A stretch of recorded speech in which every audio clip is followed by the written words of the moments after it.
As a kid, it wasn't apparent that he had a parent. Adam Carolla. Yeah, get it on. Got to get on a church. Get it on. And welcome, Sage Steele, to the show. Good to see you, my dear. Thank you for allowing me on. This is awesome. Finally. So much to get into with Sage. There's some breaking news. We were talking about a Biden interview from 2021. We got the whole Dana White, Joe Rogan kerfuffle. That's a good word. Which we have theories on here. Okay. And but it's sort of, for you, the beginning of the transition was the interview you did with Jay Cutler. Yeah, I think that was actually that was the biggest. Mm-hmm. Yeah, I'd say so. And that's hard to believe. It's been 2.5 years. There were a couple things before, but that was the one that was super innocent. Like, I didn't know I was doing anything wrong, literally. Right.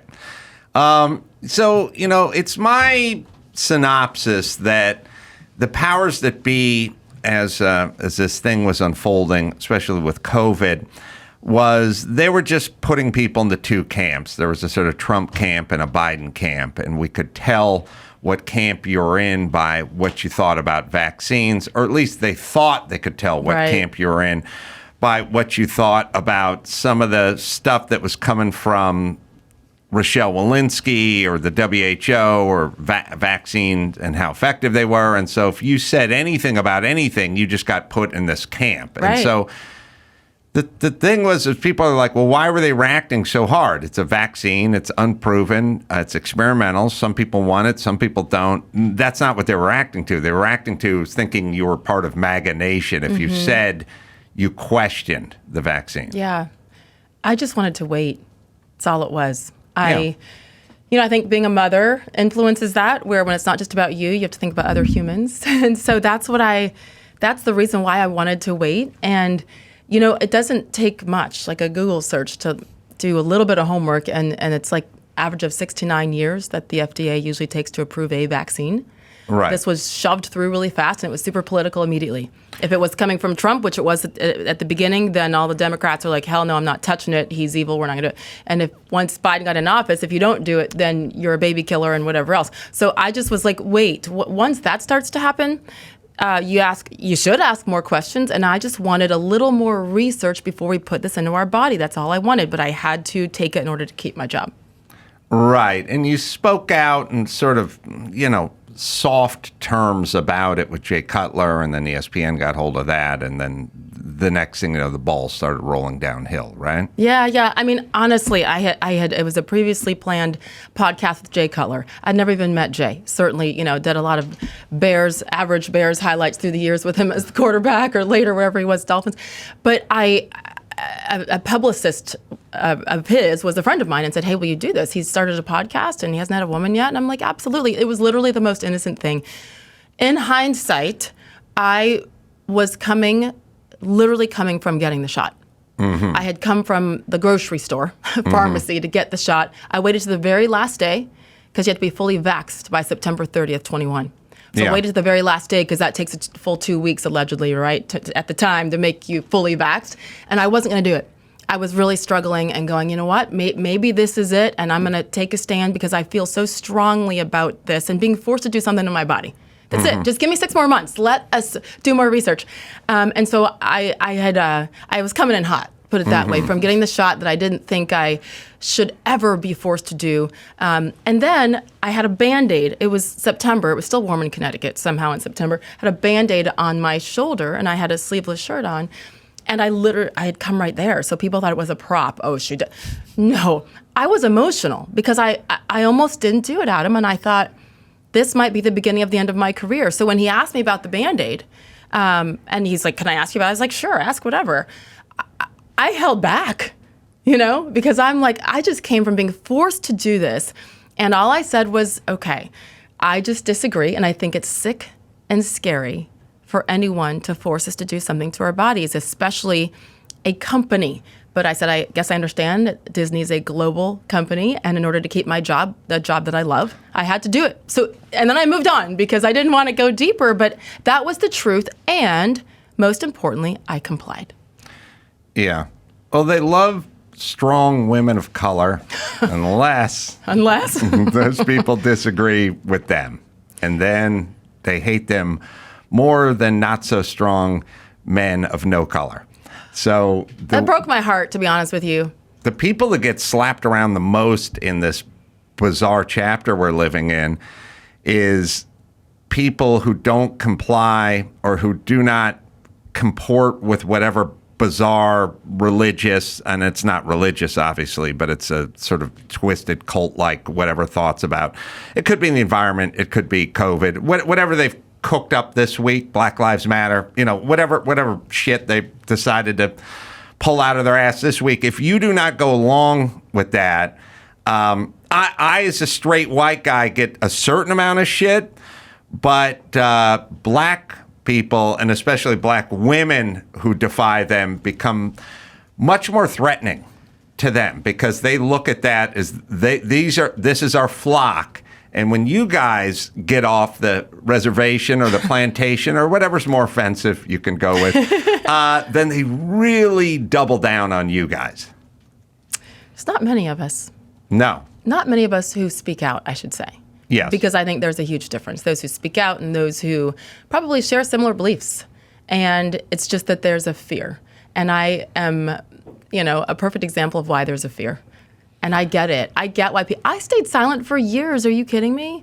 Because I had no choice. It's not only you who may have these opinions and these fears and, be sort of cautious about what you say.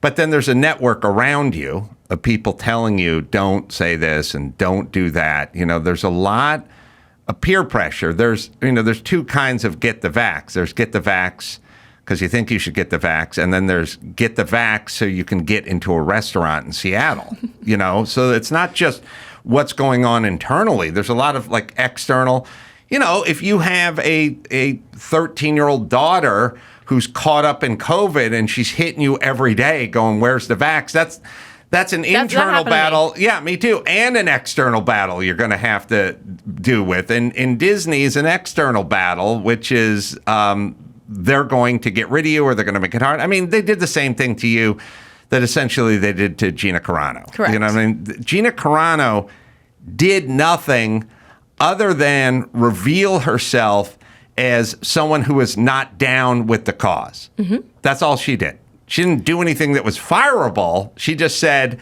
I'm not down with the cause. It could have been, it's like, I always say this, someone's wearing a mask in their car alone, we know how they vote. And some guy's wearing some guy's wearing the trucker cap with the Oakley Blade sunglasses upside down on top of the bill. I know how that guy votes. And all you had to do is show them who you were. Mask, trucker cap. Trucker cap, we're firing you. And we want to get rid of you, and we want to purge you, essentially. Yeah. And we'll come up with some sort of trumped up something to get rid of you. Like Gina Carano saying beep, bop, boop, or, were her pronouns. That's not a fireable offense or action. It's funny. She revealed herself. It wasn't that part. It was her revealing herself. But I think there's so many people like Gina who really, by the way, everybody has opinions based on what? Based on the research homework you've done and, in my opinion, experiences. So with some of the race comments I got in trouble for, it's based on me being a biracial woman with an Irish, Italian, white mother and a black father, and therefore the way I look at race might be different from someone who's 100% black or white or whatever. And I think that's a beautiful thing. That's what makes us diverse. It's interesting to me because someone like Gina, who is a strong, accomplished, proud, beautiful, talented woman, isn't that what we promote? Women to be just that and to have a voice for themselves. When they agree with everything they say. And that's when why they promote it. I and many others now call BS. Now, it took a really, really long time. And a lot of things, when you do have kids to think about, and we've talked before, I have 3 kids. They're now about to be birthday season, 18, 20, and 22. Next year, I'll have all 3 in college at the same time. So pray for me and my finances. Yeah. Point being, when this was happening, my youngest was 15. She had we live in Connecticut, okay? So California, Connecticut, very similar. A lot of crazy parents who were like, show me your vax card before you come over to hang out and watch movies. And they wouldn't let my daughter in to hang with their daughter without a vaccine. I was like, well, then I'm sorry, you're not going, especially as a 15-year-old girl, not doing that. And so you do feel pressure as a parent because you don't want your kid ostracized because of this, which is unproven. And so there were tough conversations in my house, including, Mom, can you just not talk? Yeah. Can you just be quiet? That's what everyone says to me. How's that going? Well, I always had a standard answer. It's like, Daddy, stop talking. I'm like, all right, I'll stop talking, but everything goes away if I stop talking. Yeah, exactly. We're going to be on the street, so good luck with that. We'll be in an apartment in Van Nuys. I always say a basement of my parents' house. So sure, we can go live in the basement, bring the dog. It'll be I great. would say the basement of Sage Steele's parents' house, and then my kids would go, what? Who? So, late breaking news, you did an interview with Biden a couple of years back, and then the scuttlebutt is it was all sort of pre-scripted. Is that fair to say? Very much. Word for word. Word for word. Here are the questions. Yes. Which, trust me, as a journalist, it made me sick. Like, that's just wrong. Because it's one thing to have the questions scripted, and which never happens in my career. It was the first time in 28 years. First time. Almost the worst part to me was that I wasn't allowed to ask a follow-up question. Oh, is that part of the stipulation? Yes. That's interesting. So if he said something, which he did, a couple of things about his thoughts on why the Major League Baseball All-Star Game should be taken out of Atlanta at that point because of all the racist voter laws, and I wanted to push back and say, well, what do you mean by this? Even if it's just to clarify something. Yeah. As a journalist, that's my job, to listen and ask, because it's not about me, it's about the viewers who are trying to listen to the commander-in-chief. And I wasn't allowed to even ask a follow-up. And there's a lot more to the story, what led to, I think, me getting the Biden interview, which I will reveal at some point. I'm not quite there yet. But at the same time, I'm not going to say no, right? So Atlanta was Jim Crow 2.0, which then turned into Jim Eagle, which is about the stupidest fucking thing I've ever heard anybody say. But thank you, race baiter. Thank you, race hustler. It just cracks me up. And I wanted to say, wait, Jim so Eagle. You think we're black people are not smart enough to remember to bring our ID when we stand in line anywhere? Because, by the way, if we're driving a car to get in line. To get an ID. He thinks you're not smart enough to get an ID, not remember to bring one. Right. But in the meantime, I'm the racist for asking a question, for saying, wait, what is this? Well, it's always on to the next thing. You know what I mean? Like Atlanta, they had Jim Crow 2.0, but then more people voted in that election, so they're completely off it now, and they're on to Trump told people to inject bleach or bloodbath or whatever du jour, whatever the subject du jour. It's like, what happened to the school to prison pipeline? Oh, you guys are done with it. You're done. You're done talking about that. You're done talking about Jim Eagle. But that's why I thank God for people like you, right? Because for years, the mainstream media and everybody that's involved, whether it's the Disneys of the world, big pharma, all of it. There's so much money involved, and they were convinced that they could continue to dominate and keep people quiet. And then people like you and others are now like, I'm done. This is wrong. And to me, it is the silence is compliance type thing that they were saying during all the other controversies that they tried to stir up. And so if we stay silent now through all of this, when so much of America is like teetering on the edge, then I believe I'm at fault for not at least trying, even if we fail. We have to talk about these things and call out the hypocrisy and the double standards, period. I agree. And for that, you earned a plug. The Sage Steele Show. It's the podcast we've talked about on this show, wherever you listen to finer podcasts. So we'll skip around. Okay. Did the Biden interview, did it provide his answers as well, or just questions you would have to ask? See, it's always funny. Everyone's heard me scream about this a million times, because now you can tell when these guys sit down for their interviews with Joe Biden, and I've screamed about it into this microphone for years. They sit down with this interview and they go, so you said your son, Hunter Biden, you've never discussed business with him or any other family member ever. And he goes, that's absolutely right. And then the guy pauses and he goes, so you got a birthday coming up. And I'm like, what do you mean? There's a trench of emails that you could just pull up and go, what the fuck is this? I mean, break this down. Follow-up. Let's just Nothing. let me explain to you how to think. I'm going to now tell you how to think. And when I tell you how to think, it will solve most of life's mysteries, especially current day stuff that comes to you. Let's look at it this way. There is an email that has a breakdown of everybody who's going to get paid from whatever Hunter Biden is doing with Burisma, Ukraine, China, Russia, whatever it is, a breakdown. This guy gets 10%, this guy gets 10%. Then at some point, it says Hunter Biden gets 20% and then 10% for the big guy. Okay, so now let me explain to you how to think. Who is the big guy? Well, let's break it down. Why is Hunter in charge of the big guy? Why is Hunter in charge of the big guy? All the other business partners aren't in charge of it. It's not everyone reduces 2% to give 10% to the big guy. Hunter's in charge of the big guy. Why? Yeah. Who does he know? Then we sit and speculate. Well, not NBC, ABC, CBS, New York Times, LA Times. They don't seem interested in who the big guy is, but there's a line for the big guy. Why not use the big guy's name? Let's just say the big guy is Brad Schmeckelwitz out of Hermosa Beach. Why doesn't it just say Brad Schmeckelwitz on there? Why is there? Everyone is using their name except for one guy, the big guy, and that's the guy Hunter is tasked with paying. So it's Hunter has to do it, and we don't use his name, even though everyone else isn't named Mr. Pink and Mr. Blonde and Mr. Yellow. Everyone's got their full name on there except for the big guy. Yeah. All right. So then everyone speculates. Must be Joe Biden is the big guy. Well, then Hunter Biden and powers that be say, well, it's not. He's not the big guy. Okay, you want to know how to solve this real quick? Just tell us who the big guy is. Well, the Brad Schmeckelwitz from Huntington Beach is the big guy. Just tell us who the big guy is. Who is this big guy? Like, why? So it's not your guy. It's not Joe Biden. Okay, it's not him. Then tell us who it is, and then we'll figure out that it's not Joe Biden, but you won't provide that answer. So this is the way you have to think. Why is Hunter in charge of the big guy? Why is no one else in charge of the big guy? And why won't you just tell us who the big guy is? And how big could the big guy be that he cannot be named on this list? Simply tell us who that guy is, and we'll stop asking. But they won't. They will not, because they know that they don't have to.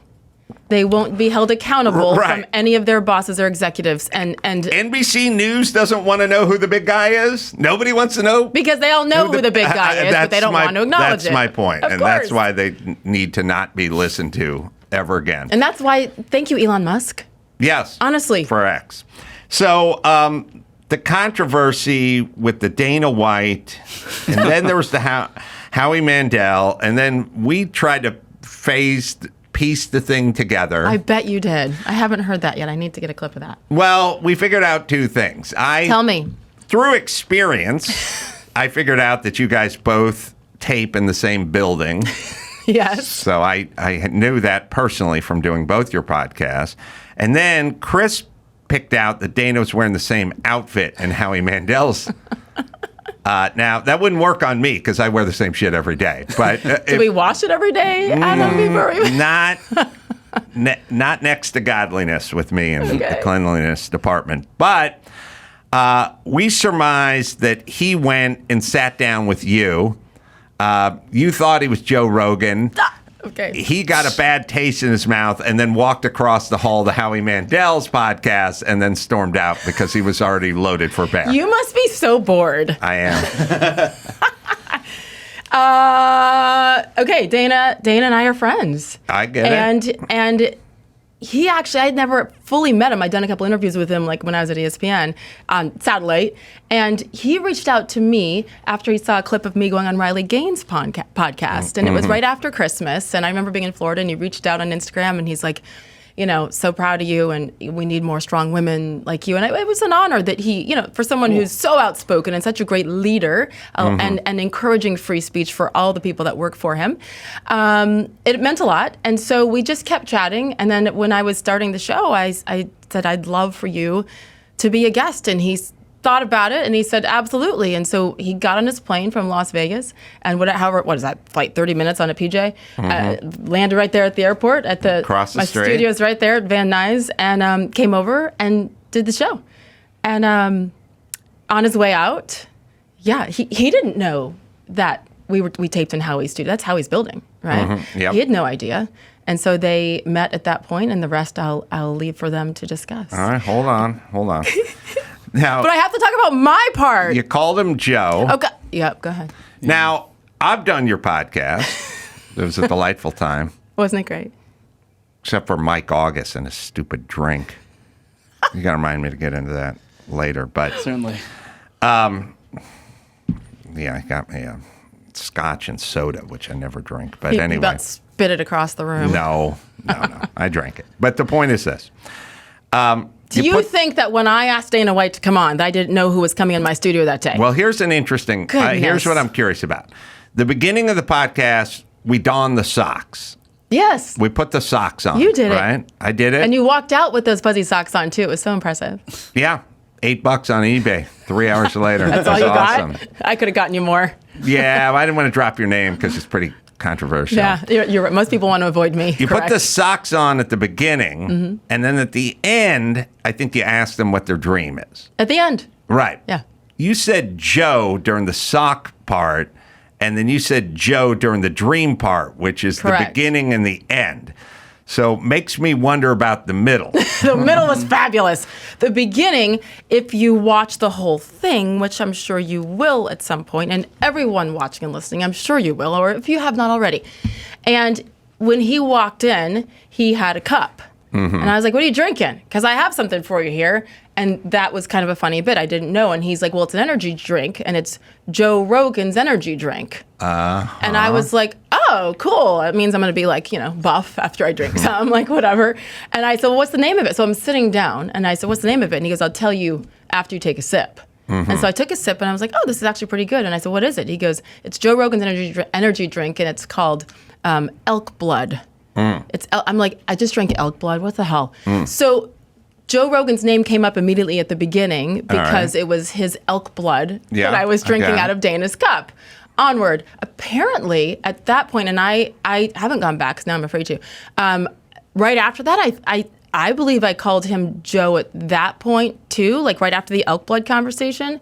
And then at the end, where it happened. So when everybody's like, she didn't even know who's on her show, she didn't know who they booked. I booked him, number one. Number two, with the help of my amazing crew, Chuck LaBelle and Chris Case. But Dana and I are the ones that, communicated first. It seems and then that happened at the end. that you would think he was Hello, somebody I'm else. a sportscaster for all these years. And in the middle, we just had, by the way, he's such a badass. Like, we had such an incredible conversation. Every time he goes on a podcast, it's like it's breaking news somewhere, and he's making headlines. But listen, number one, I so own this because I screwed it up. And at the same time, I've said it to my kids. I called my one daughter is Quinn, one daughter is Eb, and I flipped them this weekend, Easter weekend. I do it all the time. I'll say it, Chris is Chuck, Chuck is Chris. Now, I felt like a total jerk. And the funny thing is, the best part was his reaction. That's so Dana, right? Where he looked up, he's like, did she just come? And I'm like, imagine, I'm like sweating going, oh, good Lord. And we're friends too, but still, it's embarrassing. And then the whole thing with, he told the story about when he was mistaken once as Howie Mandel. Yes. Told the story. He had no clue that we were in Howie Mandel's building. No clue. So then Chris Case, one of my producers, he was in the studio, walked out, grabbed Howie, who was watching the taping, brought him in. That whole thing, the entire thing was organic. From my screw up, I don't need clicks that bad, right? We're going to get him. From my screw up to the Howie Mandel story Dana told, to Howie walking in, and then the hysterical part afterwards. I have the power to edit out what I want. And I didn't even think twice. You keep it in because it's hysterical that I screwed up that badly with somebody that I love to death and was nice enough to make such a trek there.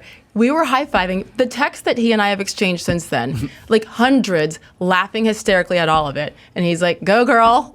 This is your first show. Go for it. So, all right. so I've edited it out and made it look perfect. No, that's what everybody else does. I'm 51 years old. Yeah. I don't give a crap anymore what people think, or else I would have stayed silent at ESPN and Disney. I made a mistake. You own it. Like, whatever, onward. And the fact that Dana was okay with it, and then Joe Rogan makes a post about it. I'm like, who cares? This is funny. I'm sure I'll make more mistakes. You're lucky I called you Adam every time.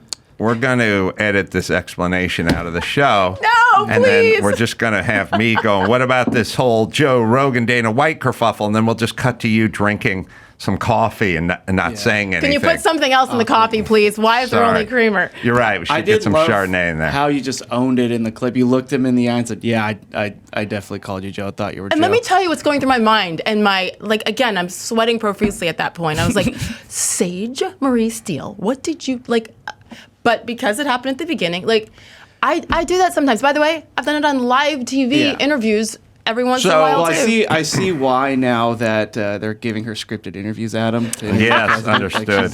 She's a loose cannon. Nice. It took them 30 years to figure out, you got to script this one. So, and so So does that make sense to you? Yes, it does. It does. And I'm sure there's some clip in the middle, 41 minutes in, where you're talking about his kids and his wife's name and starting the UFC and whatever it is that would bode to your explanation of it. I mean, the mistake that I made happened an hour and 20 minutes into the podcast. But the very top, you said Joe. That was after correct. The Joe. When he said Joe drink, and I said Joe. And oh, by the way, last thing, I did a little lineup of Dana, Joe, and Howie Mandel, like the three big bald white guys together, and I'm like, okay, there's some similarities. There are some. Give me some love. I'm with you. But I haven't met Joe Rogan before. I hope to someday. But Dana to me is the most. He inspires me. I'm not just being cheesy. Yeah, I agree. Because of his I don't give a crap what you think attitude, and it goes to conversations like this, to sponsorships with Anheuser-Busch. He is what America's about. He's not a Republican or a Democrat. He's a common sense guy, and I that appreciate makes you that. A Republican now, but That's true. What the deal? There's a caveat to him not caring, because homeless people don't care what you think either, and neither does your worst family member who's unemployable. True. He, like Elon, goes out and gets it done, and then tells everyone to fuck off. It's beautiful. You have to go get it done first. You have to have F me money, as I always call it. You have to be successful enough. You have to be, look, when you work for Disney and you're sort of downstream a little and you're in a cubicle or whatever, you better watch your mouth because you're going to get shit canned, and you just had a kid 18 months ago. Correct. When you're out crushing it, like Dana White, or Elon Musk, or whomever, Joe Rogan, whoever, when you're out crushing it, then you get to say whatever you want, which is still brave, and it's still good. It is. But you have to do part one first. How about the middle ground, though, where you're working for Disney, ESPN, as I did for 16 and a half years. And I made a great living, and so grateful, honestly. Grateful for every moment of time all those years at ESPN. I wouldn't change a thing. And as the sole wage earner in my home, I'm divorced. I have 3 kids. It's all on me, 100%. I don't have FU money. Right. I did well, and I've saved well, and I'm fine, but I don't have that kind of money. So to me, I do believe there's a middle ground where you have a decision to make, even if you don't know what's coming next. And I didn't know what was coming next. No, I agree. Look, it's more courageous even when people are in that middle ground where they do need the income and don't have daddy's money and all that kind of stuff. So, no, I agree with that. And that's the lion's share of Americans. And that's why we need more from that category. If we're just going to have people that were independently wealthy speak their mind, that would be way less than 1% of Americans. We need the great middle to rise up. That's why this... I mean, in my decision to stand up and file a lawsuit, something I've never done in my life, even my divorce, I should have had a lawyer. I didn't. God bless. I should have. I've never been litigious in any way, ever. To take that stand scared the crap out of me. I still can't believe I did it. But at some point, you realize it's bigger than you.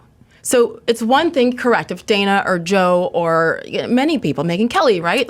Take a stand. It's another thing if you're more in the middle. But I knew that, if I preach this but don't practice it, forget everybody else. How about in front of my 3 kids? then Well, I agree. I'm a hypocrite. And so and it is a faith thing for me too. I felt that, for me, like God has already saved me in more ways than I felt I deserved. And I thought, okay, I know I'm talented. I've worked hard. I have a good resume. I couldn't even talk to other companies during the lawsuit because I'm under contract.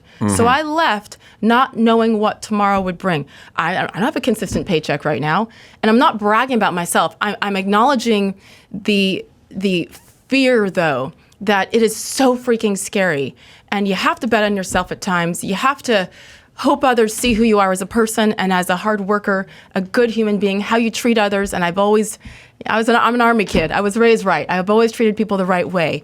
But it was a massive risk, and I just know that, like, by doing it, the thousands of emails and DMs I've gotten from total strangers helped me through it and helped me realize that I did the right thing, encouraging others along the way. And I'm not trying to sound cheesy, but we can't wait until we're multimillionaires to stand up. That's what they're depending on, is the rest of us to be silent. And I'm done, and I hope others are done as well. We're getting there. I feel it. We've hit the saturation point. Now we're starting to go the other direction. Just to circle back, you've explained Dana, a lot. Joe. Yes, you've explained a lot. And yes, if you legitimately screwed up, then you would have edited it out. Not screwed up, but I mean, if you thought you were interviewing Joe Rogan, Oh my then God, you would have they're edited two the whole completely thing. different people. Like, Or never shown it. Ugh. But it still doesn't explain him walking in with Howie Mandel. So I'm assuming he walked across the hall to sit down with Howie after finishing your podcast. Is that a safe assumption?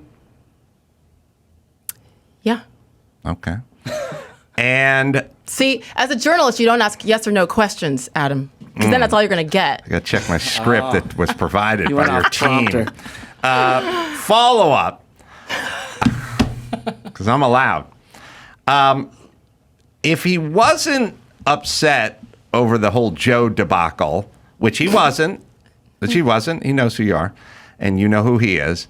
And he's been posting and laughing about it the whole time, correct? Why jump up so early in Howie's thing and walk out? Why don't you ask him? I should. I mean, listen. You can ask first off, Howie, too. I've talked to Dana. He said he'll fly out and do the show, so we got to get Dana on the show. I did Howie's Mandel's podcast. I got his daughter to walk out in the middle of it.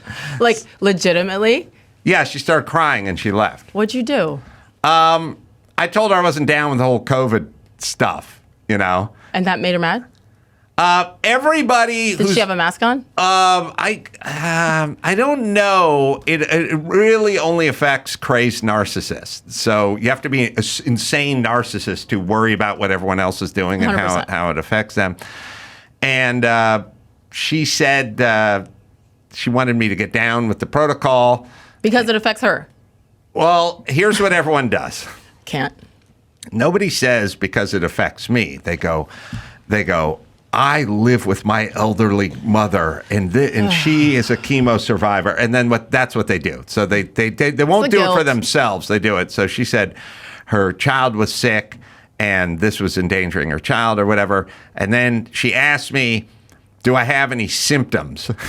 And I told her, well, I woke up this morning and I did kind of have the sniffles or something like that. I was just being honest. And I can't taste any of my food, but I'm great. That's right.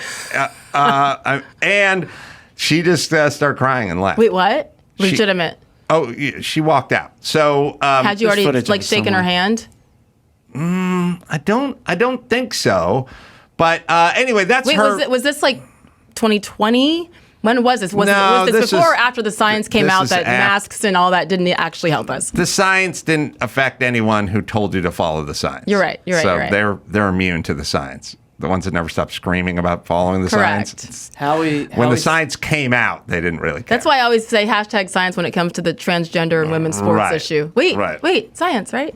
So you said that you weren't sick, but you did blow your nose before you came in. Yeah. And she gets upset, and Howie says that it's because her son isn't well and has a zero immune system and is in isolation in a hospital. So she was very emotional. Okay, so did you feel bad about that when she heard the whole story? No, I'm not interested in everyone in their overwrought emotions. I also don't believe anyone anymore because everyone lied about COVID. I'm sure she has a son, and I'm sure the son was in a whatever. But here's the point. Everyone lied all through COVID for so long that I don't really know who to believe anymore when it comes to COVID. And my default setting is not really believing people.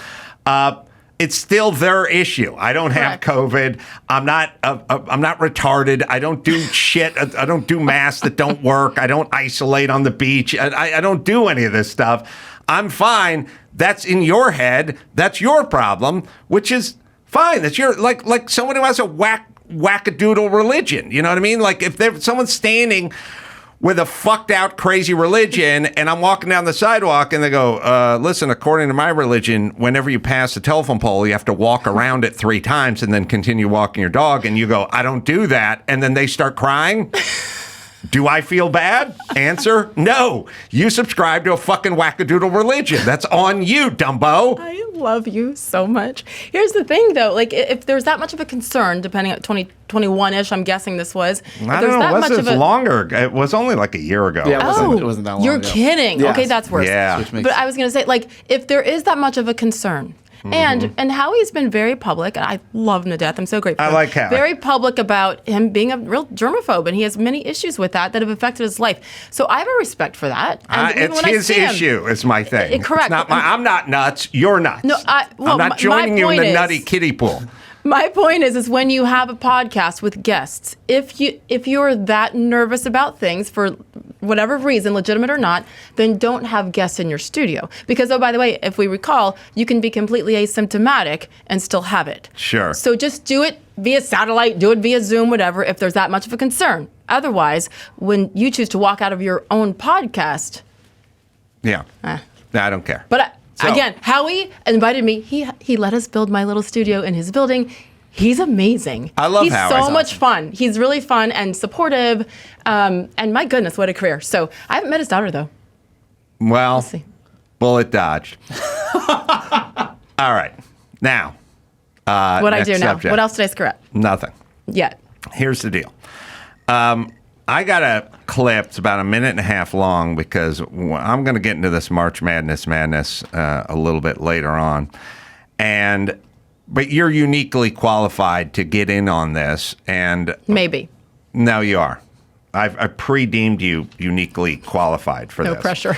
And it's the guy who's the Spanish Soccer Federation guy who got Luis Rubiales. Luis Rubiales, who got shit canned or suspended for 3 years for the celebration after the World Cup, right? Okay. Now, what I try to explain to everybody all the time is it's not him who we need to worry about, and it's not really the woman he kissed for less than a second celebrating that we need to worry about, although her name is Jenny Hermoso, and she's a coward, and I hope she rolls an ankle in the next World Cup.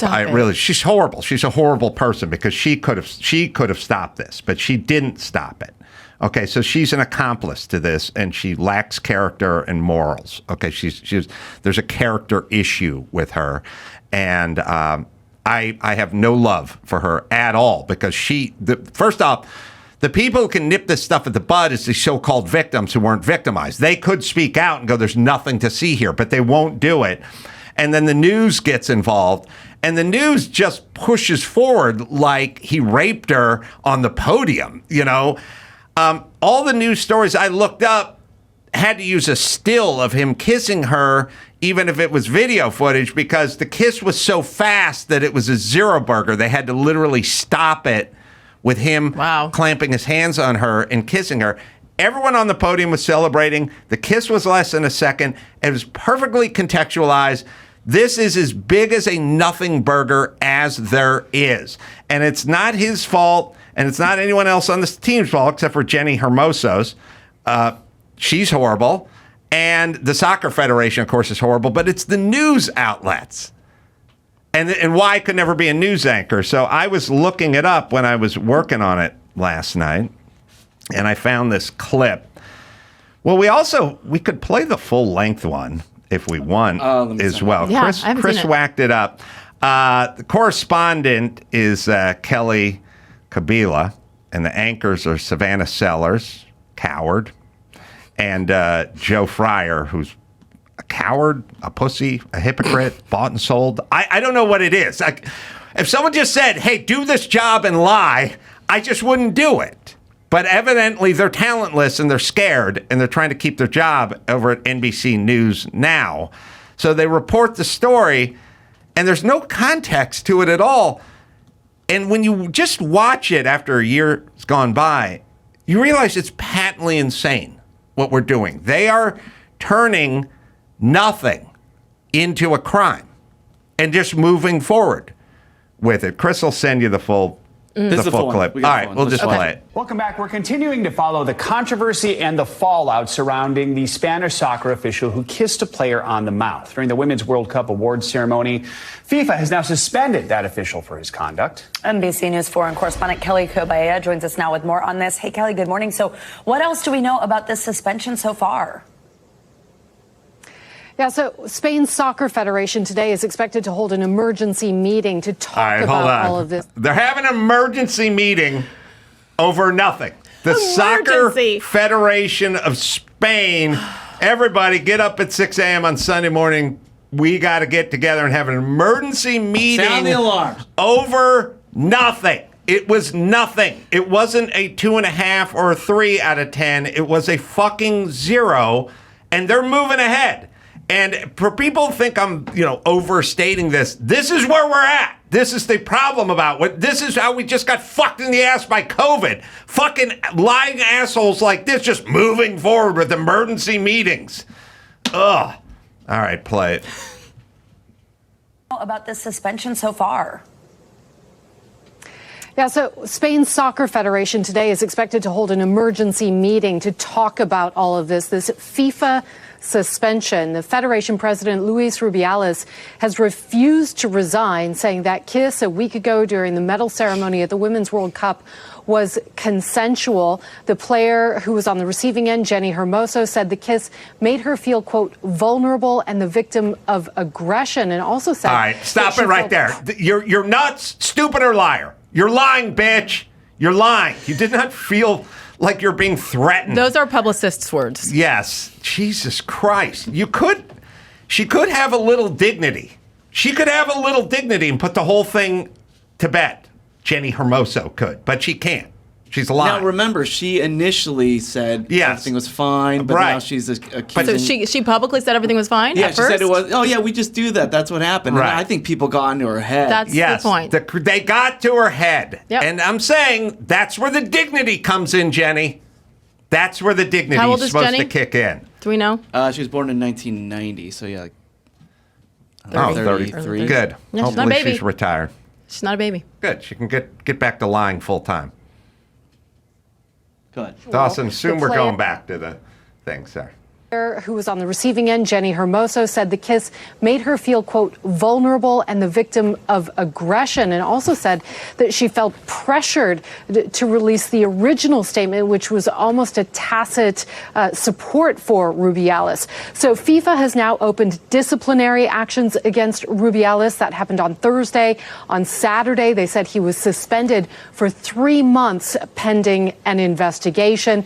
And in another strange twist this morning, guys, his mother has now locked herself in a church in Spain and announced that she is going on a hunger strike to protest what she calls her son's inhumane treatment. Savannah, Joe. Wow. I mean, this is a topic that's really just the talk of the sports world, truly it's a big all deal. around Yeah. the globe. Can you talk Huge. about some of the support that Jenny Hermoso is receiving? Yeah. We got to build her This back should be up. good. Yeah, she's gotten a lot of support, This is particularly great. over the weekend, from athletes in all different kinds All of disciplines, pussies. from men and women. There have been messages of support from men's giant football teams at Barcelona and Madrid, Pussy. teams and players, as well as women's soccer players in the U.S. Lesbians. The U.S. Women's National Basketball Players this is the Association greatest. posted This is a the statement greatest. of support. All right, saying, hold on. What? Here we go. Nothing was done to this woman in front of 80,000 people with all the cameras and the lights on her, standing on a podium. Nothing. The guy walked down the line, hugged, embraced, kissed, and celebrated with everyone down the line. Did he kiss everyone? Just her? I don't know. Everybody was celebrating, so they're all... And by the way, the players, the women were hugging the guys more than the guys were hugging the women. And then he kissed her like anyone kisses anyone when they win an Oscar before they go back to see the producer. And also culturally. Yes, there's culturally. a lot of kissing across the pond. It's mwah, mwah, so this is onward. nothing, but the Women's National Basketball Players Association has to chime in over nothing. Over nothing.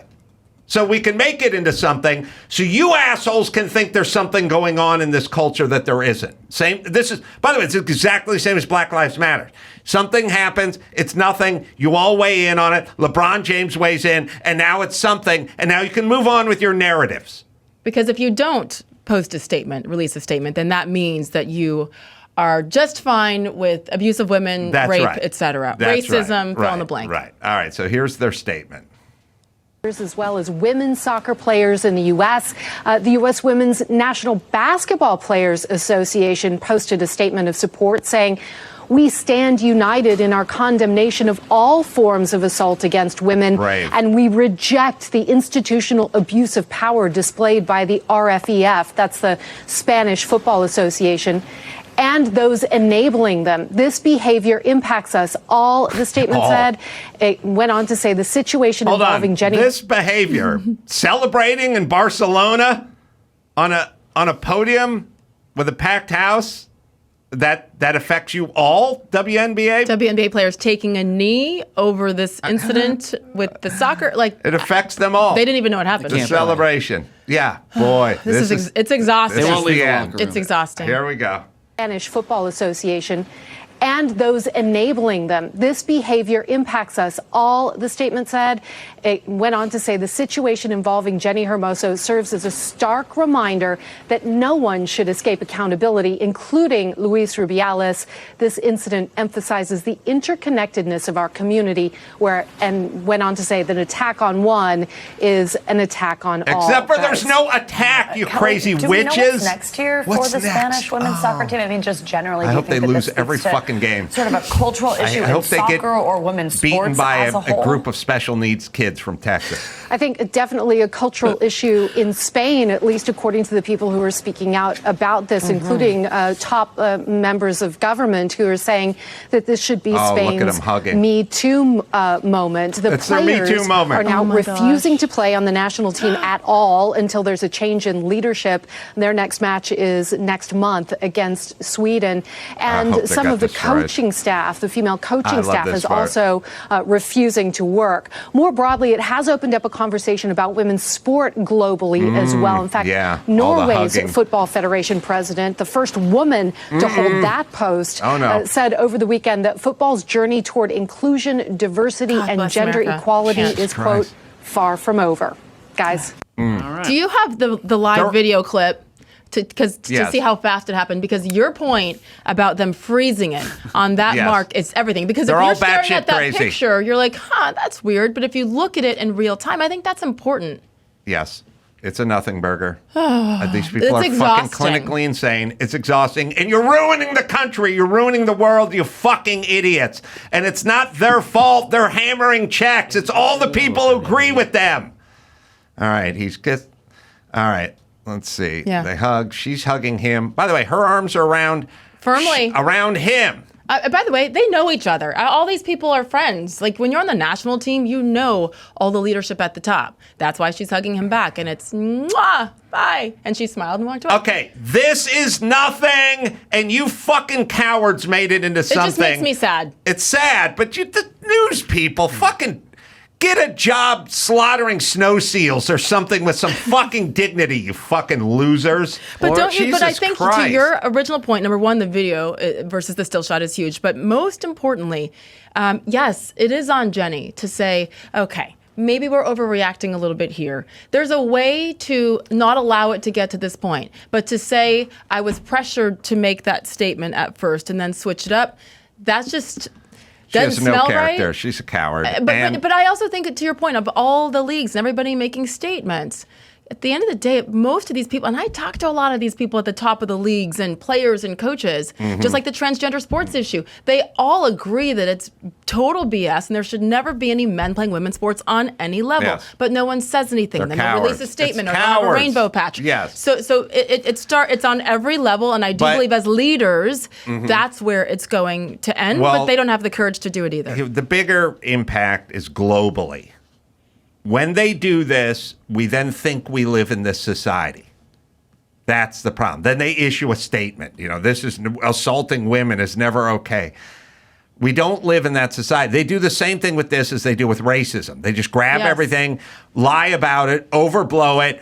The ladies from The View sit there and fucking get every fact wrong about it. And then we go, God, I guess this is where we're living. It's not where we're living. If this is an example of where we're living, then we're done. I totally agree. And you hurt your own cause, and you hurt actual victims who did have something substantial and real happen to them, unlike this one. So that's what I always say about racism, too. Because, of course, as long as there's humanity, there are going to be racists and racist incidents. But when people do that, you're crying wolf, which then makes everybody say, you're all full of crap. And when something legitimately needs to be addressed, we're going to ignore you. And that's the problem. Yes. You're abusing it. Yes, ladies from the WNBA, I'm not listening the next time you come out with a statement. And maybe it's about something real, but that'll be on you because you weighed in on something that wasn't real. Is that chick Jenny Hermoso? Is she still in the league? Is she still playing? Yeah. She's still. Well, she was 36 years old. I don't know. 33. 33 years old. She's a babe. Baby. I hope the Spanish women's soccer team never wins another game as long as Look, this this could be just a secret ploy with all the other teams. Like, let's just cause turmoil with a championship team here. Oh, and yes, bigger picture. This is what they'll be remembered for: not winning the World Cup. This was already bigger than the World Cup. Way bigger than the World Cup. Like, I give a shit about women's soccer. All right, we need to take a break. We'll come back. We'll do some news right after this. Tommy John. Well, I got a simple life hack. How about you upgrade with Tommy John? Tommy John, you'll be much more comfortable. You'll do everything better. Second Skin Underwear has dozens of comfort innovations like supportive contour pouch, horizontal quick draw fly, plus breathable, lightweight, moisture-wicking fabric with 4 times more stretch than competing brands. Over 20 million pairs sold, thousands of 5-star reviews. Tommy John, they don't have customers. They have fanatics. I'm one of them. I'm wearing mine now. I do put a little talcum down the front, get an extra couple of wearings out of those bad boys before they have to go into the washing machine. I'm telling you, you will not go back to what you're currently wearing if you're currently wearing or currently not wearing Tommy John. It's the best pair you'll ever wear. It's free, guarantee, right, Dawson? Get 20% off your first order right now at TommyJohn.com/Adam. Save 20% on Second Skin at TommyJohn.com/Adam. TommyJohn.com/Adam. See site for details. The Adam Carolla Show presents Sage Steele's birthday cocktail party for November 28th. Let's see who's invited. Let's welcome English poet and artist William Blake. It's the architect who designed the Lincoln Memorial, Henry Bacon. Here's the inventor of the induction coil, William Stanley. Let's welcome the founder of Motown, Berry Gordy. Here's singer-songwriter Randy Newman. Here's the guy who sang Take a Letter, Maria, R.B. Graves. Actor Ed Harris just joined the party.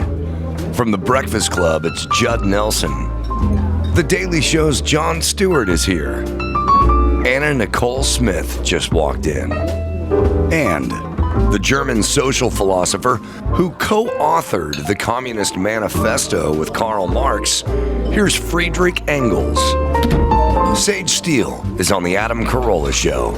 Sage has herself a podcast. It's called The Sage Steele Show. It's available wherever you find finer podcasts. My episode will be coming up soon. Any moment now. Yes. Thank you for doing that. My pleasure. For schlepping all the way over to Van Nuys.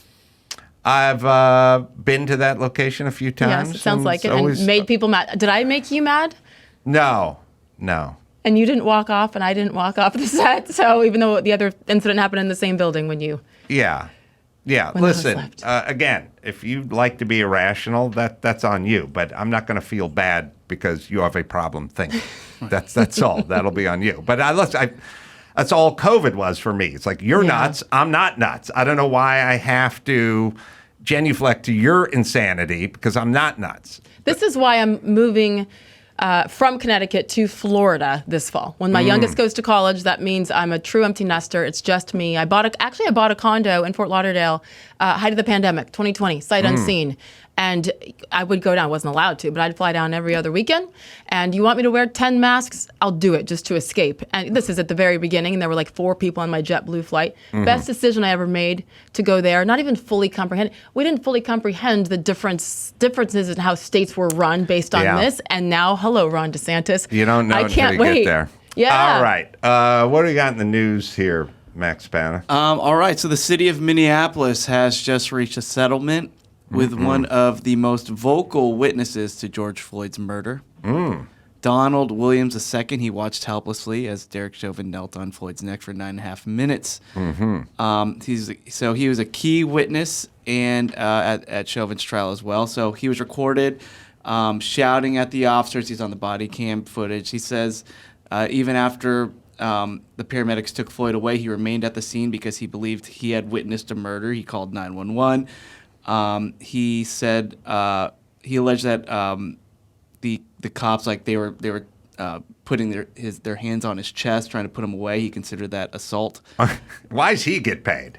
Well, he's trauma. Yeah, Everyone's good paid for trauma. He says he endured emotional distress, PTSD. pain, suffering, humiliation, embarrassment. He alleged one count each of assault, intentional infliction of emotional distress, and negligent infliction of emotional distress. Yeah.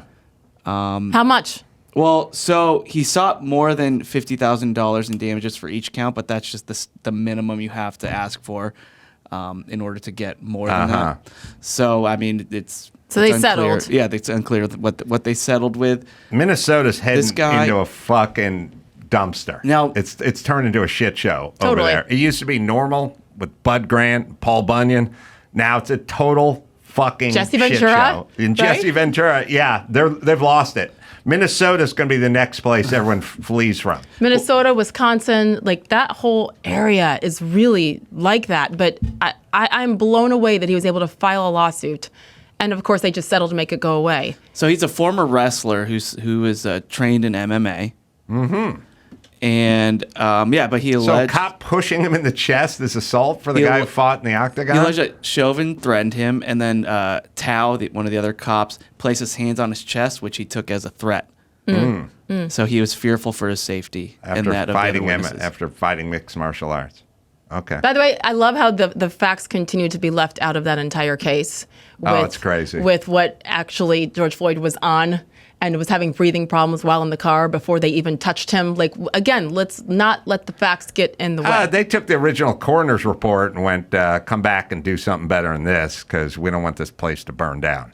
Yep. So that's It's how we're heartbreaking living again. now, Yep. everybody. Yeah. Well, congratulations. Good. I hope he's happy with his settlement. Everyone's fault but mine. By the way, you want to talk about fear? People are scared shitless to say anything about this. About the George Floyd case? Yes. First off, the guy's a career criminal. I know they've turned him into a saint, but he's a career criminal. There's a statue now there in Minneapolis of George Awesome. Floyd. It's gone. Minneapolis is about. I know a guy who lives there. Rudy does. He said it's on the way out. It'll Is be he gone. going to stay? No. The same people have to leave all these places with all these horrible policies. Why are you staying in California? My kids are going to graduate in about 3 months, and then I'll. You meet me in Florida? Or you go to Texas? Where are we going? You got a Murphy bed over there at that condo? I do not, but I should. I know. All of a sudden, it's like, hey, what's it like down there? What do you think? It's paradise, and you can be yourself. By the way, you see people in masks. You see people who think that way, but they have a choice, and I respect their decision. You know what's funny? You can always tell how the news works because I'll talk to somebody, and they'll go, do you hear people moving out of Florida now? And I go, what? Oh, NBC came out with the thing. It's like, and then you watch it. They interviewed 12 people. Right. And they said it was too hot. Right. And it's like, that ain't people moving out of Florida, NBC. I get what you're doing. It's time to start shifting the narrative, everybody. They're good at it, though. People moving out of yes. More people are showing up to Florida than leaving Florida. Now, if you want to do a story about white flight, then come to LA.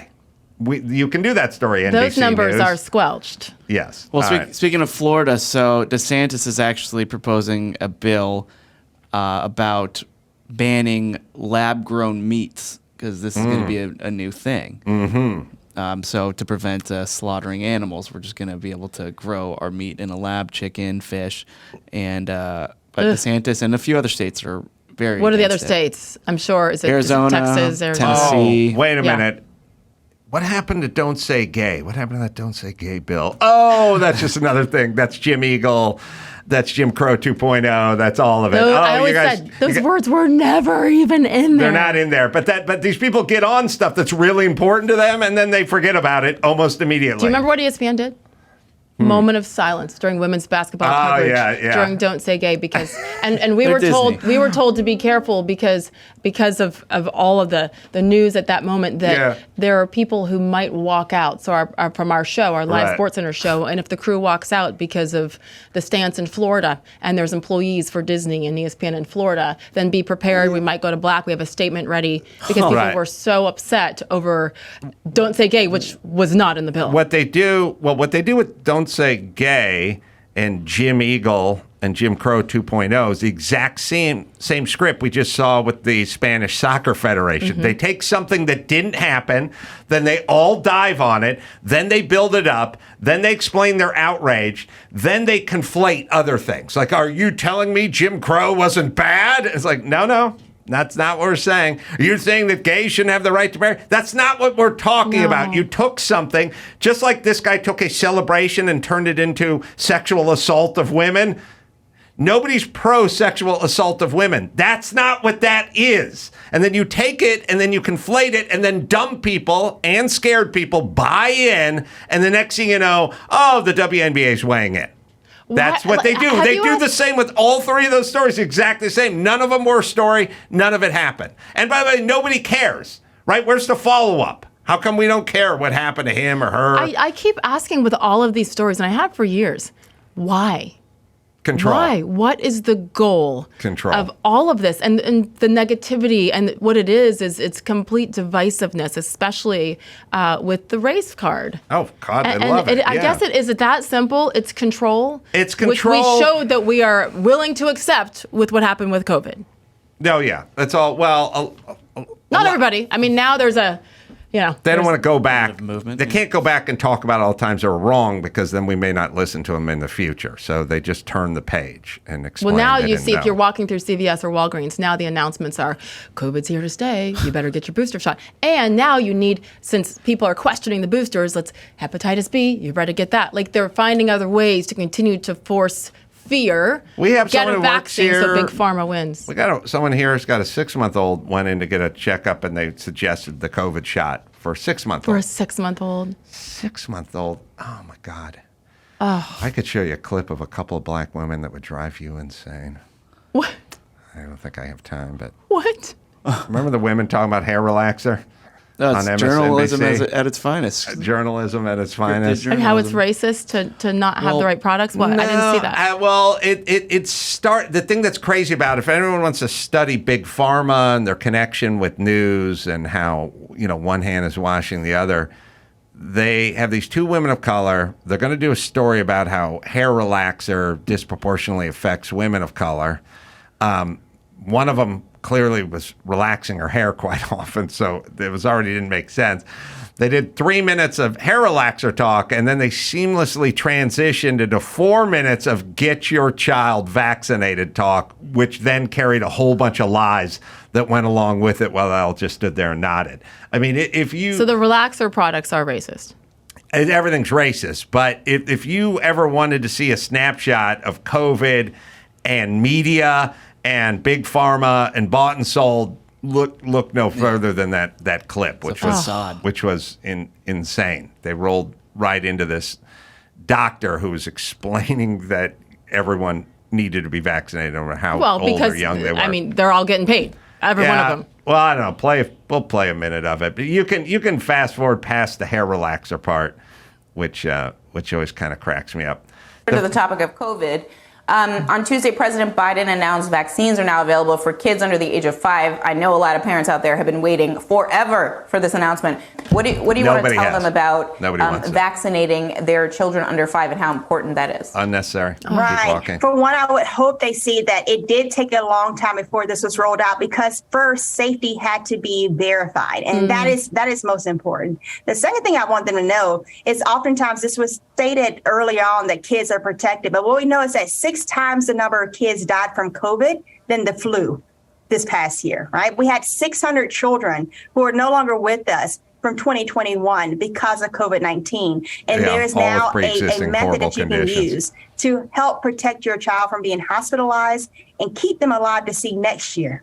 And there's a saying, if you stay ready, you don't have to get ready. Stop. Oh, wait, we have to keep going. So mitigating back, keep them alive to see next year. And there's a saying, if you stay ready, you don't have to get ready. Keep your kids vaccinated, make sure they're wearing those masks, and practice those same mitigating factors that we've been doing now for 2.5 years.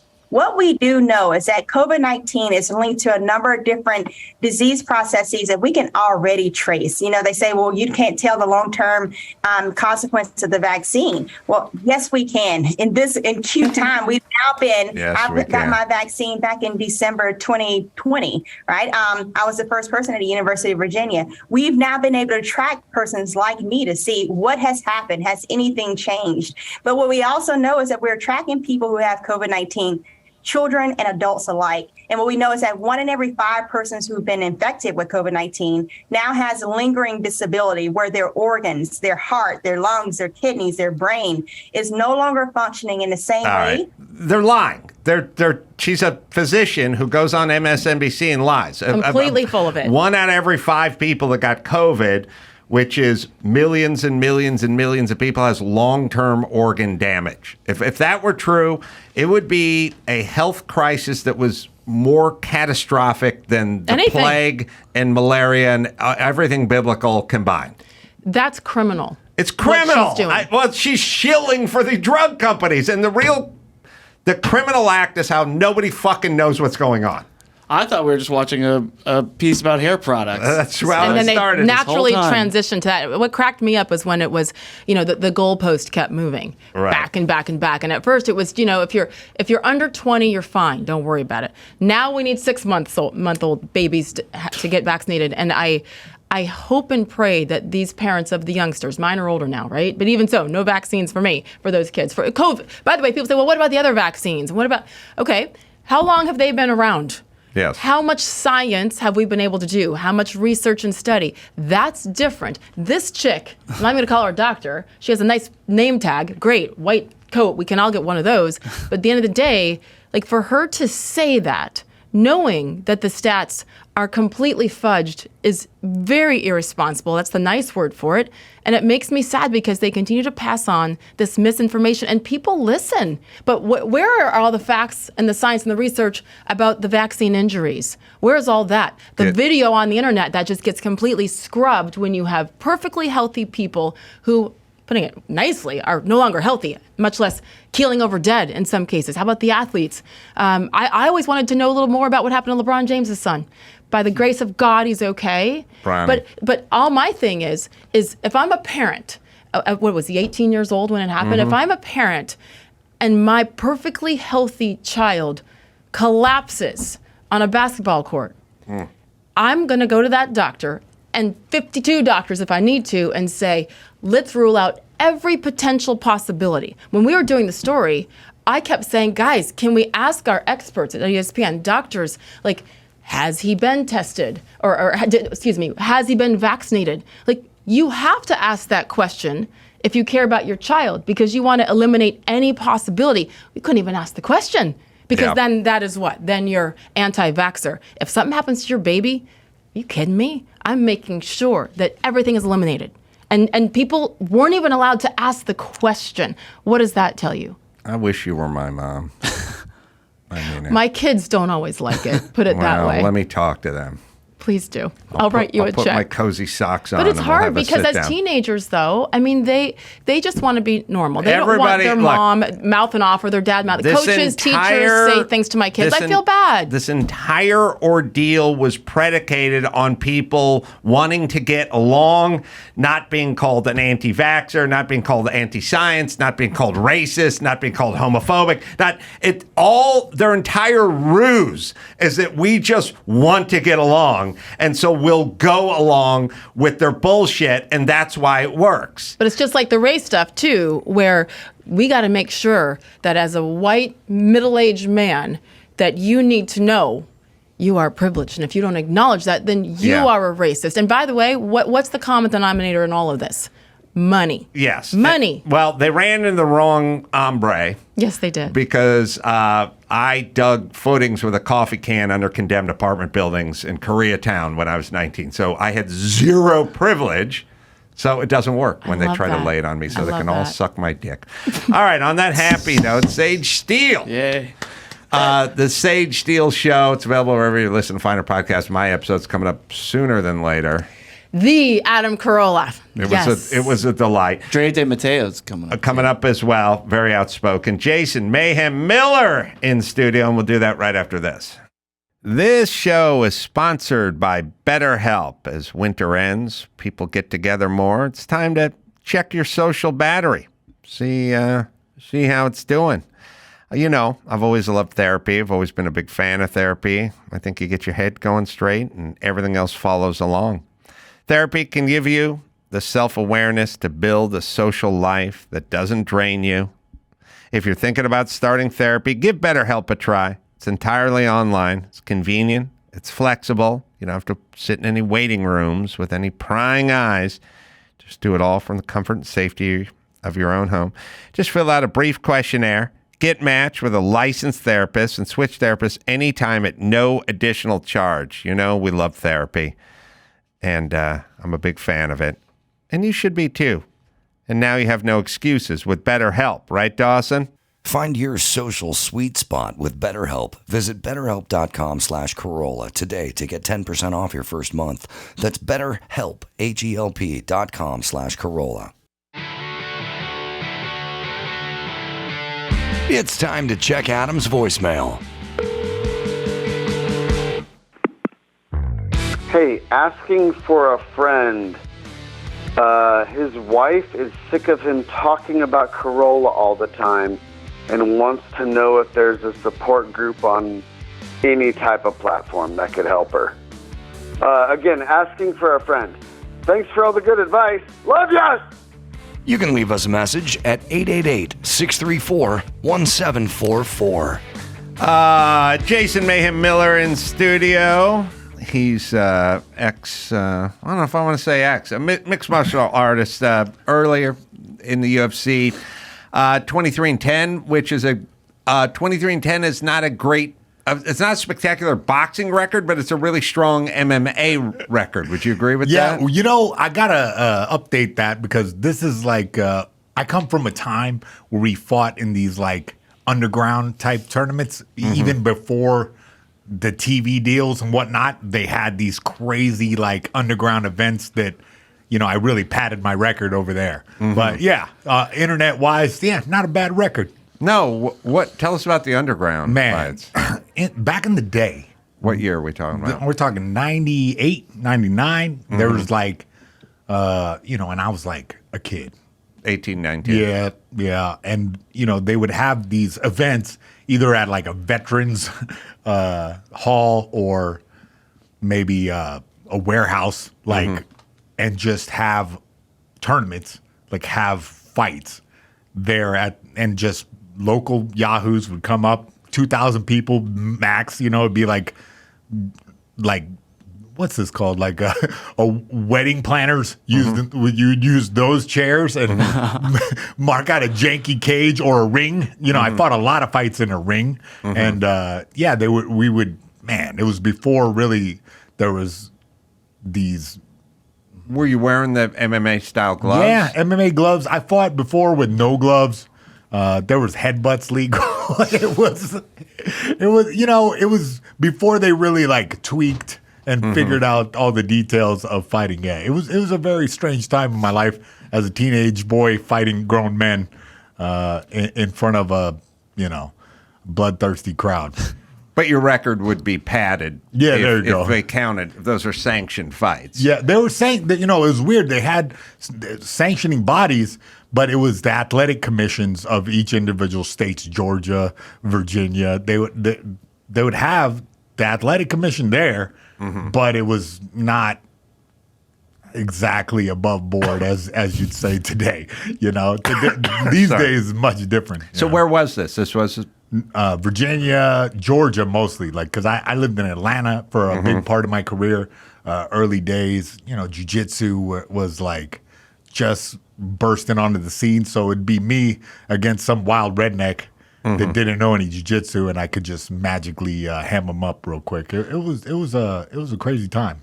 I was told to ask you by Nate, the guy I make all the docs with in the next room, about slapping Danny Bonaducci.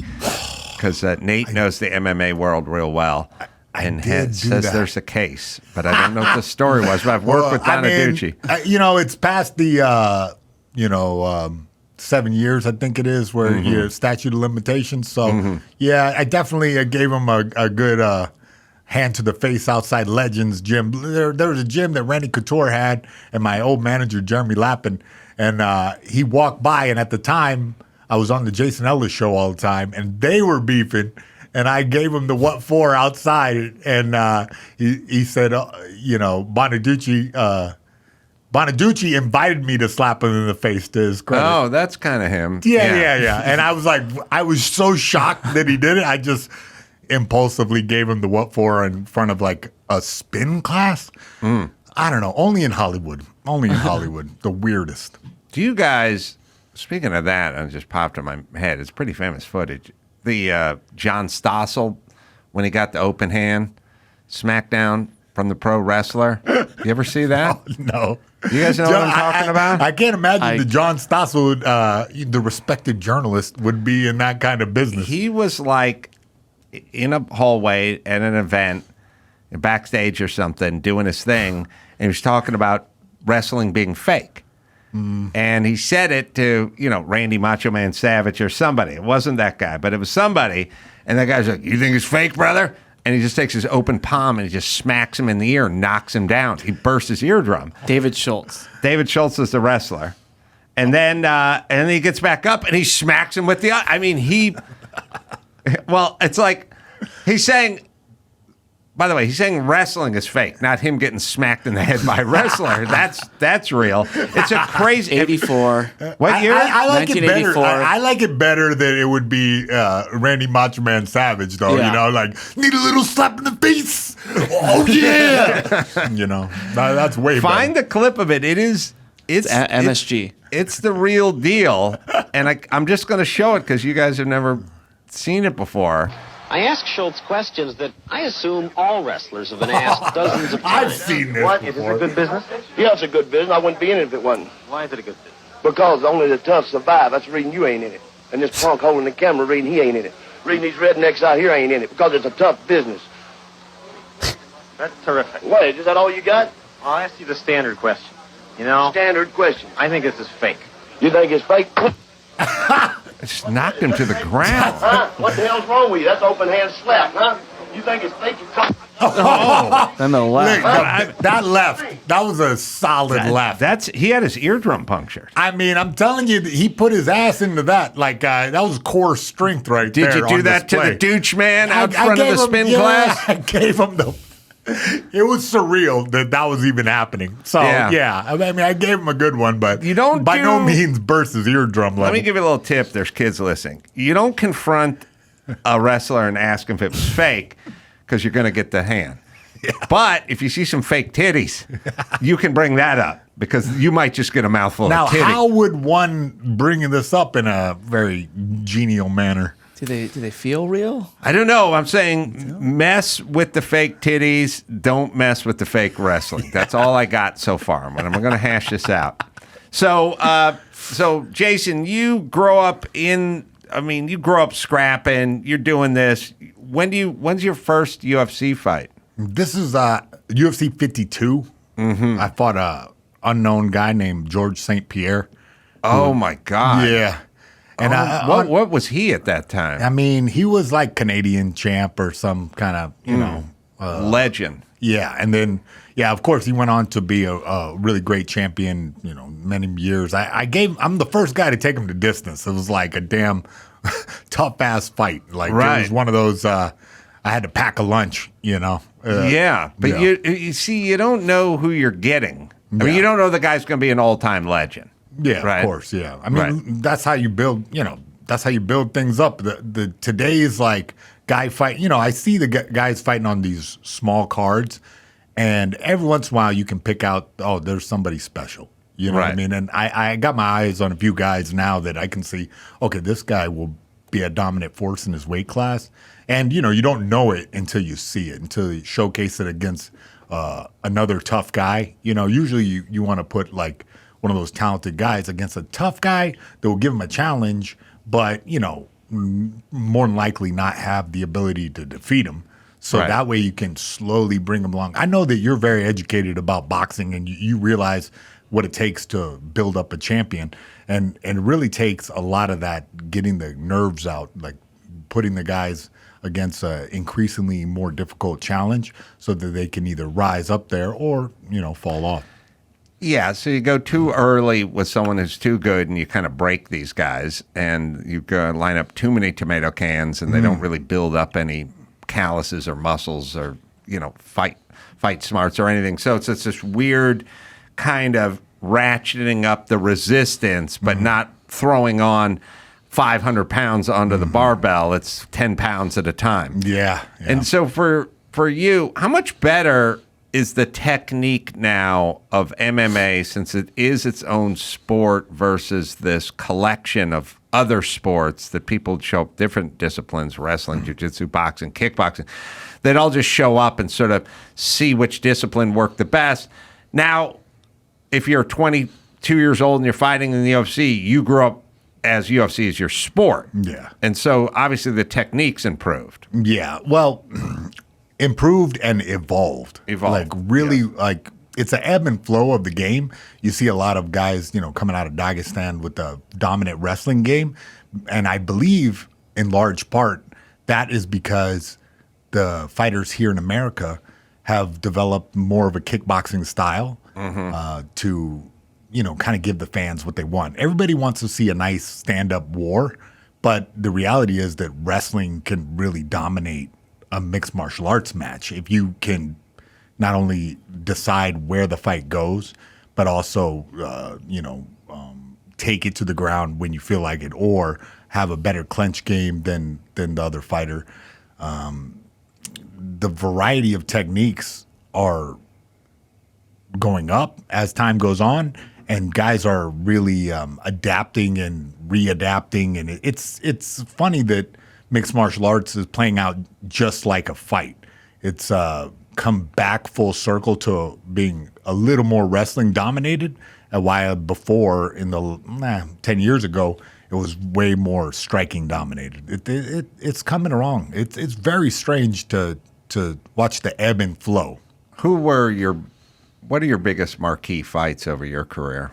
I mean, we got St. Pierre. Yeah, St. Pierre fight was a big one. In my career in Japan was really like where I kind of stood out. I defeated a Kazushi Sakuraba, who was like, the Gracie Hunter, the guy who never got tapped out, and I tapped him out in a couple minutes, and became kind of a mainstay in Japanese mixed martial arts. I also defeated Robbie Lawler at one point in my career.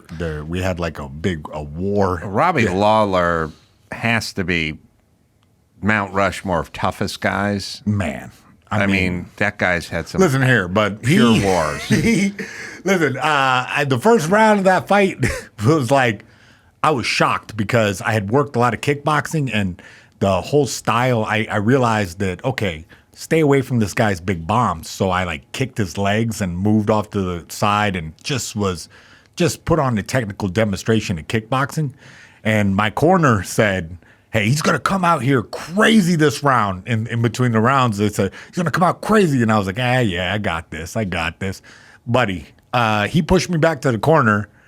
And before I knew it, I was sitting on the ground. And I was like, how the hell did I get on the ground right now? And we were just rolling around for, like the 4 minutes of the round. He's just beating on me, and it got to the point where I realized how bad it was looking. I told the referee, I'm okay, don't stop it. I talked to the ref. I went back and sat on the stool and told my corner, I'm sorry. Yeah, because he just worked me for that whole round. And then, the third round, I realized that he was tired. See, he's just beating on me, man. Just gave me the business. And then I was just doing whatever I could to survive in there, and I'm talking to the ref right here, and they're saying I'm okay. And then, the third round I came out and just, my conditioning level was high enough where I could, tap him out. So it was. Oh, tapping out. Yeah, that's a big win because Robbie Lawler is. Legendary guy. Like I take nothing from him. That was my night, but man, he went on to have a really great career as a champion, and. I'm very proud of that night because it was a tough one. He made me earn that one. And then ran into trouble afterward for you. I mean, I remember talking to you or seeing you interview drugs or booze or insanity. It's what it's year weird. was that? That was, I don't know, maybe going 10 years. No, 5 years and 7 years, between 5 and 10 years, where I had a really dark period. There's no, once you lose fights, get injured, and your resources kind of dry up where you don't have the management and this kind of thing, it's really difficult to navigate from the fight world. Where do you go? To the normal world? Like, what's normal after you've done all that? So I had a really challenging time trying to figure my way up out of that. And luckily now I have a really solid group of people around me. I work with this MVP program, Emergent Veterans and Players. They work a lot with veterans who have this type of same kind of life where you have a structured lifestyle that's all laid out for you, and then afterwards you don't have much to go to. You know? So it's really been fulfilling for me to help my brothers that went into the military and came out trying to find their path, and now I have a chance to kind of help them through that too. So even though you don't really call it that, you're sober now. Nah, yeah. I don't. Yeah, exactly right. I don't know. I like that nomenclature, sober. Yeah, because for me, I was stuck in this path of, even if I wasn't drinking or whatnot, I was smoking, and I was getting just. I was blurry a lot. I spent a good long time of my life real blurry post fighting, because I guess I just needed this kind of adrenaline from something, and now I gave all that up, and my brain is functioning a lot better, but I didn't realize what I was doing to myself. And if you kind of think about it, for those who drink or those who smoke or those who do anything, what they don't really realize is there are times when you want those things. They'll say, it's funny. I was a kid. You'd hear these songs. It'd be like, son, you're going to drive me to drinking if you don't quit driving that hot rod Lincoln. And you go, drive me to drinking. But they'd say that in these country songs. They'd say, oh, you're driving me to drinking. And then you undergo a lot of stress for a period of time, and you go, oh, yeah, I'm having a drink tonight. There's a reason that a punchy old prize fighter drunk and getting in trouble is a trope. Right. There's a reason. So what they don't... And I never thought that I would be that.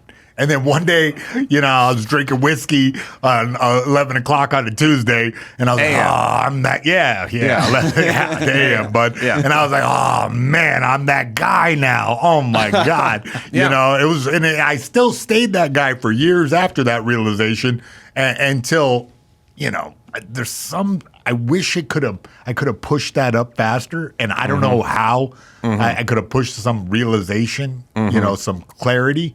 I wish I could have pushed it up further, and the best that I can do is, offer a helping hand to whoever the hell is going through that now. There's a lot. No, but that's good for your sobriety or whatever it is we're calling it as well. And the reason I'm saying that is, sometimes helping other people. I don't mean helping other people, just sort of showing them stuff. Like you're really saying it to yourself as much as you're saying it to the person, when you're going, hey man, you're a much better person when you're not on drugs and not drinking and not getting in scraps with the laws. Like you're saying it to them, but you're essentially saying it into a mirror as well. And, it's that way with people. I would always say people come over, want to see my car collection, and then they go, thank you for giving me and my dad the tour of the cars. And I always go, I like it. Like it makes me appreciate it. I was just over at Leno's shop, and he's always giving someone a tour every time you walk in. He's walking some group through a shop, and you go, it's so magnanimous of him to take time out. But he's not really taking time out. He's just standing there going, that McLaren F1 paid $800,000 for it, turned down $20 million last week, and then he's going, oh my God, he's feeling good about himself, And I think a lot of giving back and working with the community and all that, while it is magnanimous, it's also you're doing it. You're saying it to yourself. Selfish, yeah. It's a bit not selfish, but you're saying being you're selfless saying is selfish kind of thing. Where you're reinforcing. You're right. You're absolutely right about that. Because I catch myself, if I have idle hands and I'm like sitting alone, I kind of get blurry and maybe some kind of cravings will creep in.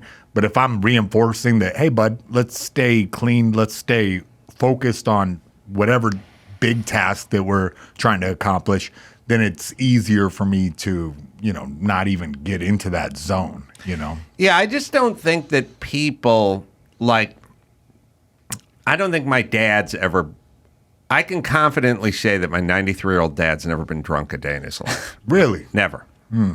And I don't think he's ever had a whiskey in his life. He may have had, my dad's had between 9 and 13 beers his entire life, and he's 93 years old. Whole career. His entire career.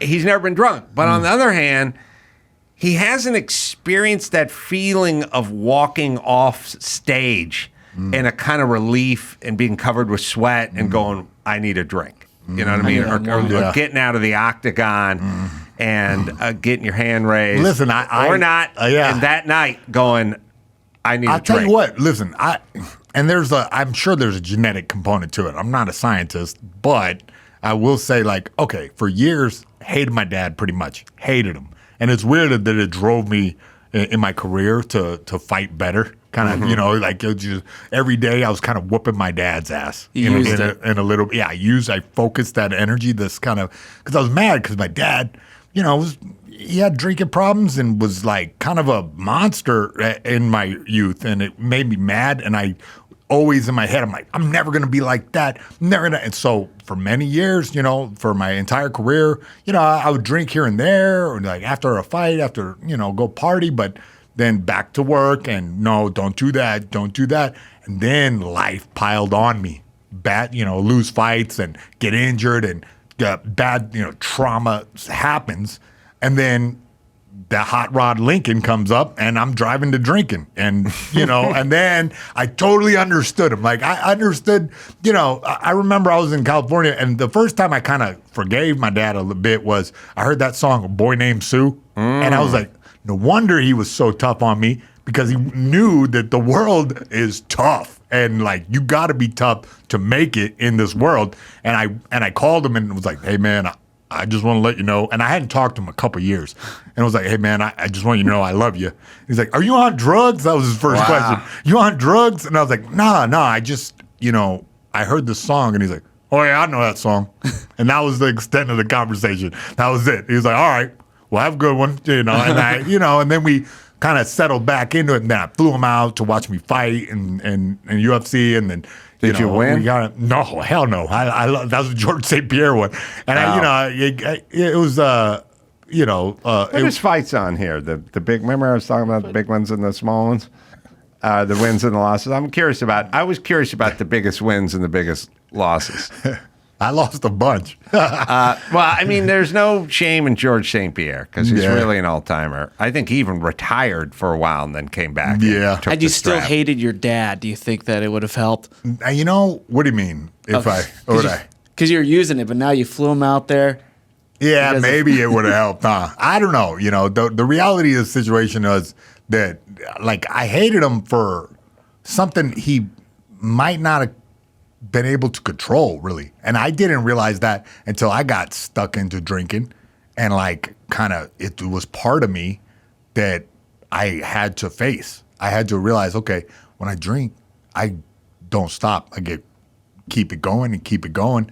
And it's something within me, it was more, again, I'm not a scientist, but if you look at history, it was artificially selected for. The guys who won the battles were the guys who were drunk, but not too drunk so they could win the battles, right?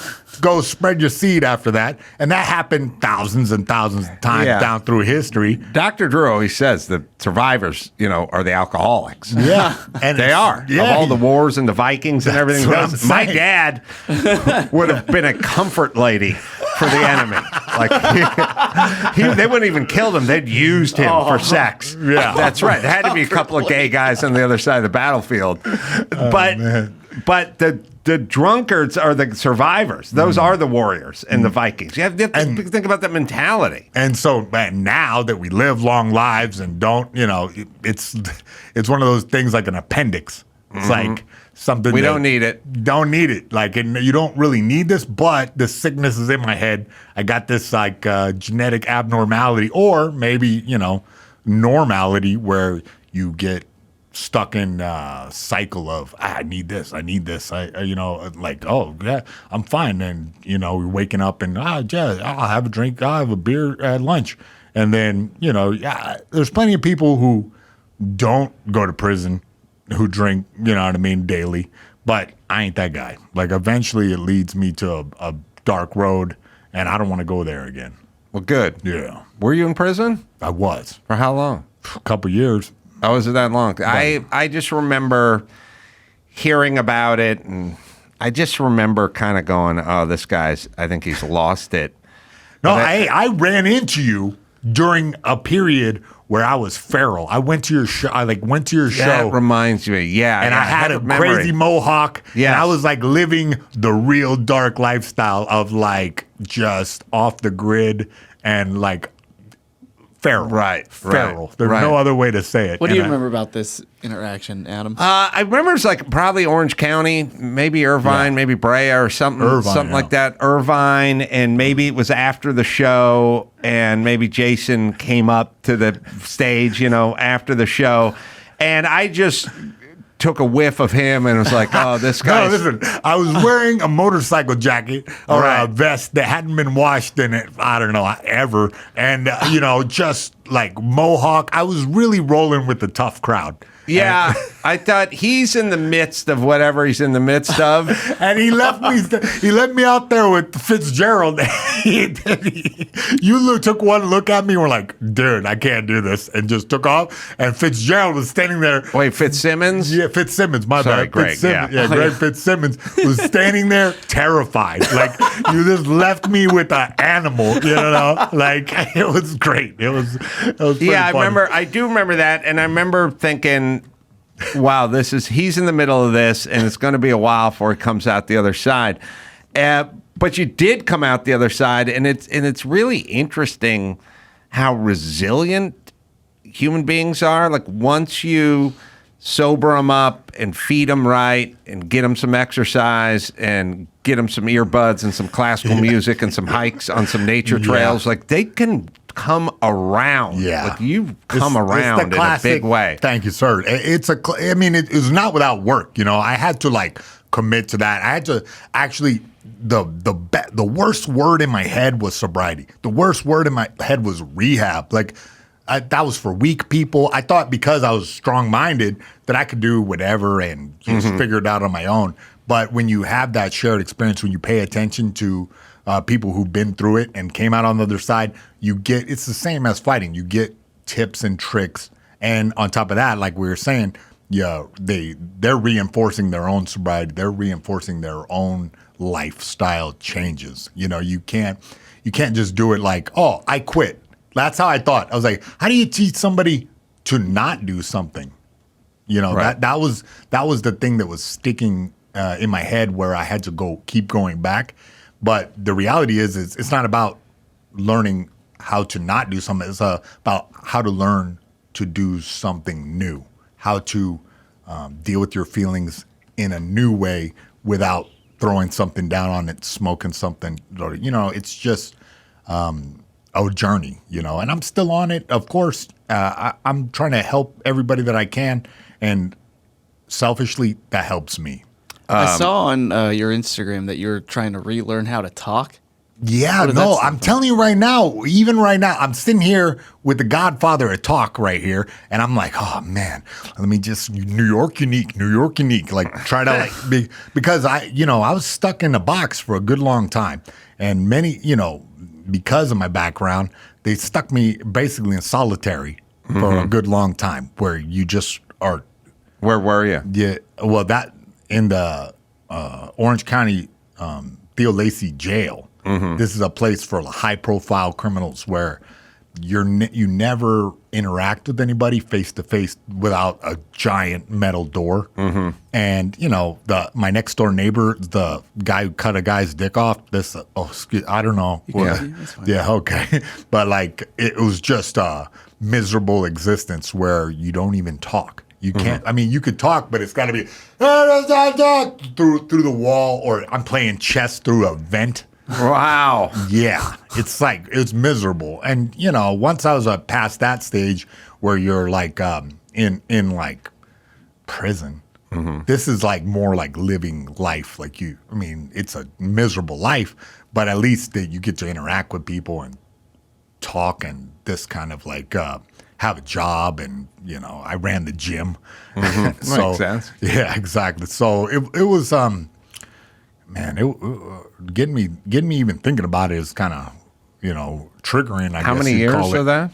That was a couple years. Yeah. Wow. I got out early because I was very model prisoner. I was trying to do my best to get out quick, and ended up being a dog trainer. They have that in there. It's I tried to do underwater welding. They have a program for that. I good hourly rate, right? Did that get you sober? Well, the funny thing about that is that after that experience, the trauma of that, which it's trauma, it's just use the vernacular of the smart people. The trauma of that kind of made me fall back off again because I was just so stuck and I didn't know how to deal with it. Therapy, that wasn't in my mind at all. What therapy? Girls go to therapy, right? But it spun me off. Right after I got out, I was just going for it. Oh, God, drink and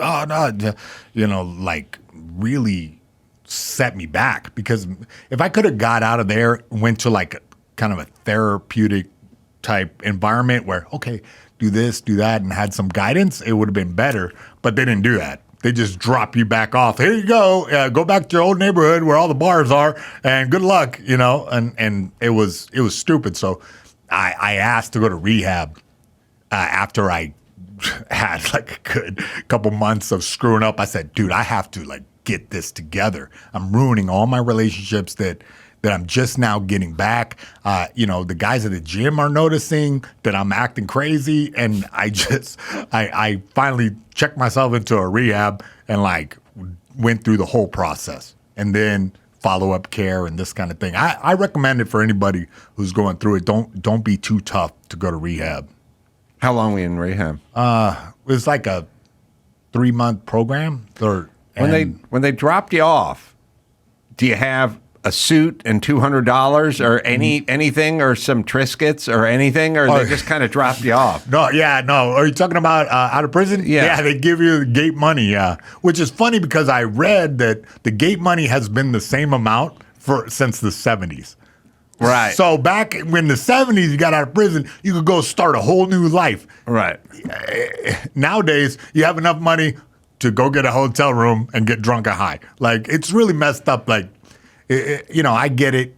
It's not PC or whatever to be nice to guys who just did time.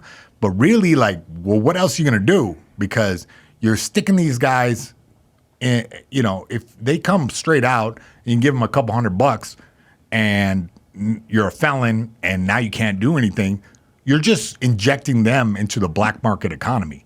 Right. There's a reason we have a huge homeless problem in Los Angeles, because I've been to the homeless factory. It's there. It's jail. It's prison. The system is now, it benefits whoever sells commissary to the guys. It benefits, all the guards that make $100,000 a year. And I'm not saying there's anything wrong with that, but I'm saying that if you want to heal up the city and give people a chance, you need to invest back in these guys. Don't just throw them away. I mean, what are you going to do? Kill them all? Or send them off into, some type of, warehouse? We already have it. It's called jail. They stick you in this warehouse. They feed you bologna sandwiches. And then when you get out, you haven't done anything except talk to other dummies who got stuck in jail. So now what? You have nothing. And guess what? You're going to keep having nothing. Oh, you better figure out how to skirt around the drug laws and sell drugs to the guys who have drug problems, or you don't have any income. Oh, okay. Well, then, we're going to just keep this cycle going. It doesn't seem like a bug. It seems like a feature. They don't, underwater welding would have been a good career. Yeah. High dollar an hour job. But then it seems like there should be some follow-up. Not that you became a certified underwater welder, but what I'm saying is here's a trade. Now we're going to do some job placement. God knows, especially in America, anybody who's skilled, anyone who has a trade, anyone who can sling stucco or wire a house or plumb a house or do welding, there are openings. They can't find enough of those jobs. You're absolutely correct. But see, the issue is that those are available when you go to prison.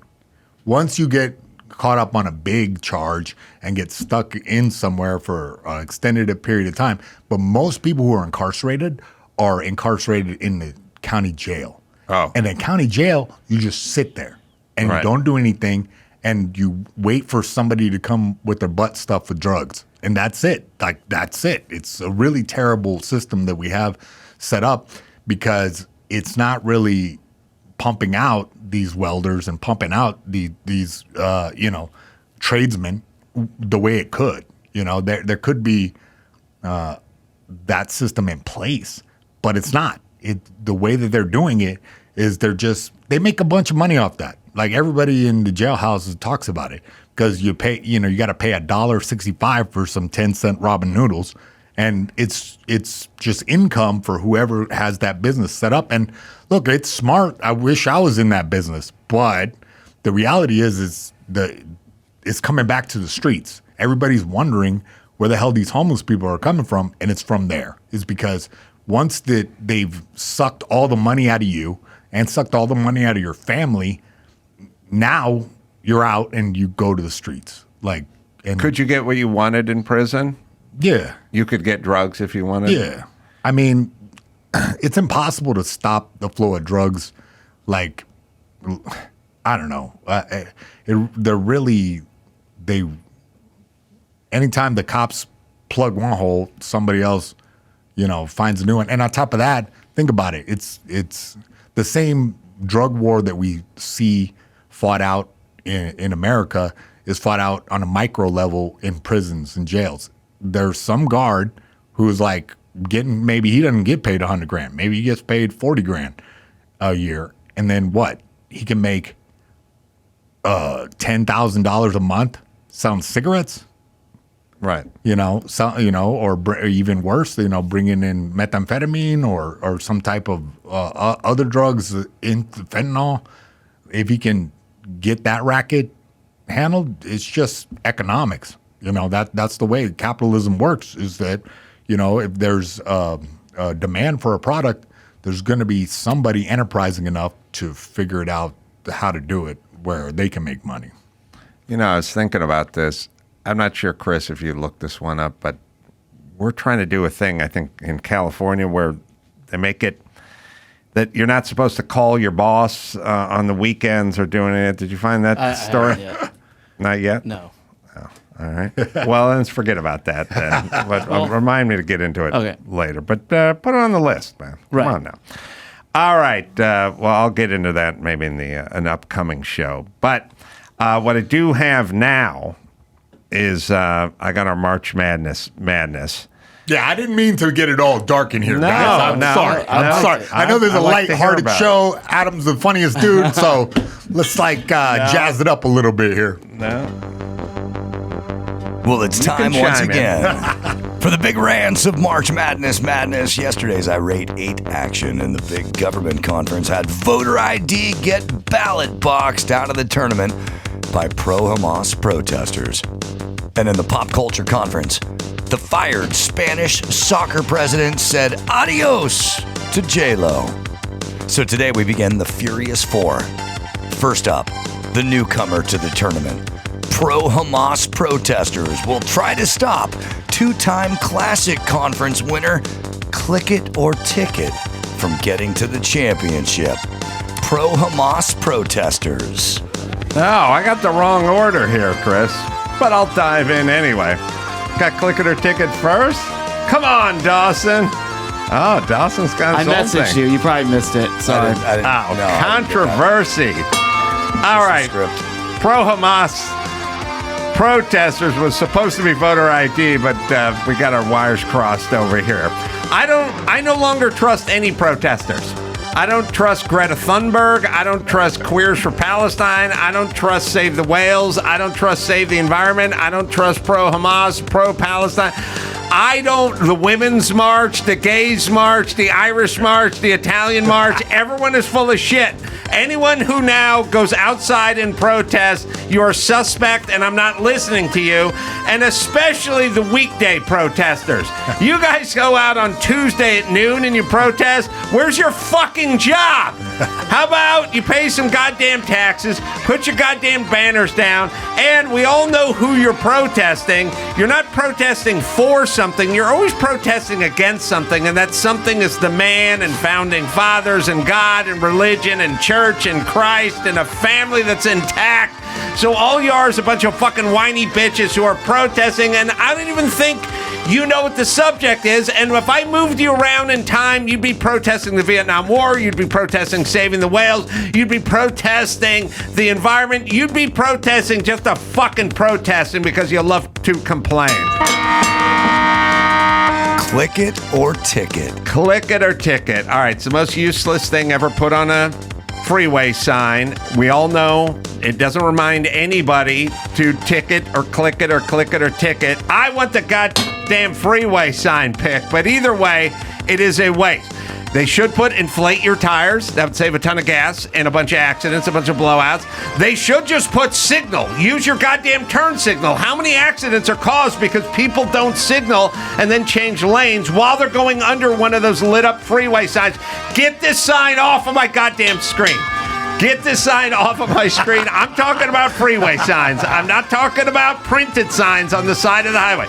That's a waste as well, but this is not what I'm talking about. You know what they should do? They should sell those signs. And what they should do is sell the screens on those signs.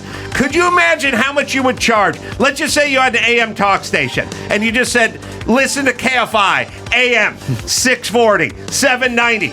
You know how much you could sell that for? Everybody's in their car driving underneath it, stuck in traffic on the 405, on the 101, on the 110, and it says, listen to John and Ken on KFI weekdays at 4 o'clock. Sell it to them. Sell it to Sweet James, the accident attorney. You know how much fucking money Sweet James and his horrible glue-on beard would give you for that fucking signage? Sweet James, accident attorney. Take all the money you get from Sweet James advertising, put it all in to mobile vans who drive around with flatbed pickup trucks and pull off everyone who overheats or gets a flat tire and fills the potholes and keeps the fucking stream moving. Right now, you got clicking and ticking slow for the cone zone. That means nothing to anybody. Put Sweet James's ass on there, start getting some cash, and the promise is every single penny we get from Sweet James or the AM talk radio or whoever's running for mayor, every penny we get from them goes right into the fucking roads. Pick some winners. All right, between the two, I loved when you're talking about the protesters. It's never solution based. It's always just complaining. Yes. They don't know what they're talking about. I thought that was going to be the clear winner, but you hammered that bell with your bare hands during clicking her ticket. Yes. There's some real passion there. I think I vote that moves forward. What do you think, Jay? Protesting. I'm always down with that. Man, you know, I'm going to give it up. Yeah, protesting. What's up? That's the winner. You should. Oh, so he goes with the protester. Yeah, there you go. We're gonna have to get. We got a tie.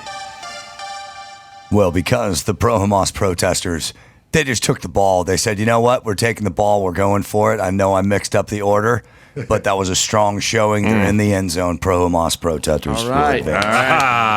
With the upset. I mean, Queers for Palestine. Represent.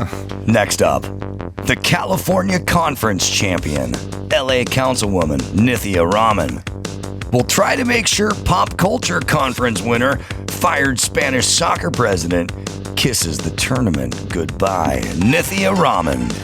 Oh, I did my homework on this bitch. She's only here because she blames Toyota for making catalytic converters too easy to steal, which is patently insane, but I did some research on her. Guess where she went? Harvard. Harvard is now churning out retarded people. Harvard used to churn out presidents and dignitaries and congressmen and captains of industry. Now they're churning out retarded broads. Retarded women are their byproduct. That's what now comes out of Harvard.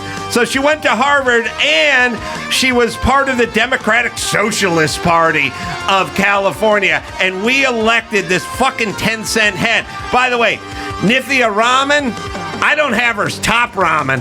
I have her bottom ramen. Jason would have bought you for a dime and the joint sucked you dry, bitch.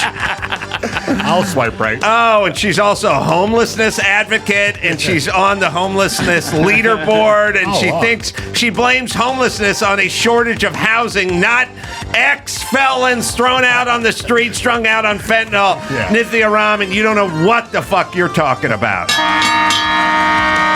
How about the fired Spanish soccer president? I don't know what more I can say about this guy. I'm blue in the face from yelling about him an hour ago. I will tell you that Spain was looking into criminal charges against the guy who did nothing. So we're now living in a universe where you can do nothing, all the fucking pearl clutchers can overreact, and the next thing you know, you are being brought up on criminal charges for celebrating a soccer win in Europe. We have completely gone insane, but once again, don't blame the Soccer Federation. Don't blame the bitches over at the WNBA. Don't blame the cowards over at ESPN. Blame comedian Orny Adams. Blame comedian Orny Adams, who sat right where Jason sat, and I said to him 6 months ago, it's your fault. You go along. Everyone goes along with this. Everyone should be screaming from the fucking mountaintops, this is a zero burger. And he said, well, if she feels like a victim, then she's a victim, and who am I to say? This is the problem. We can't go off of what bitches feel like or douches feel like. We have to go on what actually transpired, and that is called a nothing burger Or in your case, a nothing top us? Oh, man. I think there is a clear winner here. I mean, I know how much you hate Nathia Ramon. And you had to rant about the Spanish president, soccer president, again, after spending an hour doing it earlier. So, but this is his case is just much bigger than him.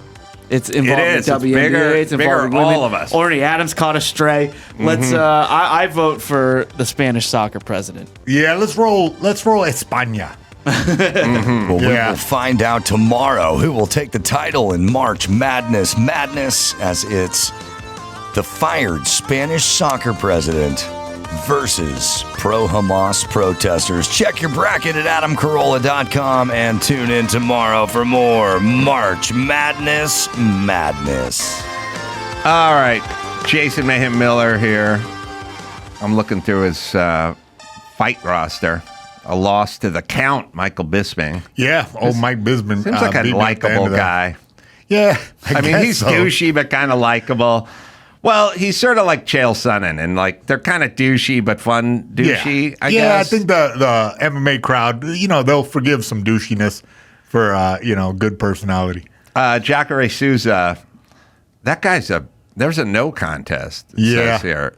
He's kind of a brick shithouse, isn't he? He is, yeah. He's like got totally crazy physique on him? Yeah. He's like, he was a jiu-jitsu champion, and... yeah, we had some great battles in Japan. It was those days, because in Japan they understood the sport. They had the sport there earlier, so they understand the ground game a lot more. And people would they had mixed martial arts there earlier. It's really bizarre, because Pride was the biggest organization in the world at one time before UFC came back onto television and became like a mainstay. But the audience would be dead silent until like a very subtle change in position on the ground, and then they would roar approval. Really? Yeah, because they understood it. Yeah, they understood. It was very strange being with such an educated crowd out there. It was great. It was way different. But these days, everybody's training jiu-jitsu. I really, I was kind of like out of the world for a while, and come back and see that my Instagram is filled with little kids doing jiu-jitsu, and I coach kids up there, and everyone's so educated now that I really feel like America is coming into its own as martial arts culture. It's very different than it was 10 years ago, where it was there's a bunch of hillbillies screaming bloody murder, and nowadays it's some educated martial artists. I like that. I think there was a bar bouncer competition with Tank Abbott and guys like that at the beginning. You're right. And it was really like a tough man competition. Sort of, yeah. It was, the very beginning. At the very beginning, yeah. But yeah, as the years have gone on, that people have become like martial artists themselves, and so the fan base is very educated. It's really nice to see. What do you think's coming up in the heavyweight division as far as MMA goes? Well, John Jones went up to heavyweight. Right. So this skinny guy who was like, I seen him, I fought on the same card as him before, and to see him like depleted down, like, Ethiopian style, and then he would, rehydrate and be pretty big the night of. Now he's just extra bulky, and I wonder, because he was such like a speedster kind of for the 205 weight class, I wonder if, because he wasn't like a power knockout kind of guy, I wonder if he's going to ever run into anybody who can figure him out, because he's fast for that weight class. And there's I guess the name is Aspinall. There's a heavyweight there that he's accusing John Jones of ducking him, because the guy is he's fast too. Like, he's a big white guy with just quick hands, like throws like a 6-piece in a blink of an eye. And so that's the fight that I would like to see. I don't know what's going to happen. I'm not sure exactly what they're going to do with that division right now. But yeah, there you go. I mean, the guys match up really nice. And dude, John Jones is one of the most intelligent fighters that ever done the sport. He figures out ways to flex his athleticism in a way that hasn't been seen. That's why, everybody's calling him the GOAT, and, really he's very heralded.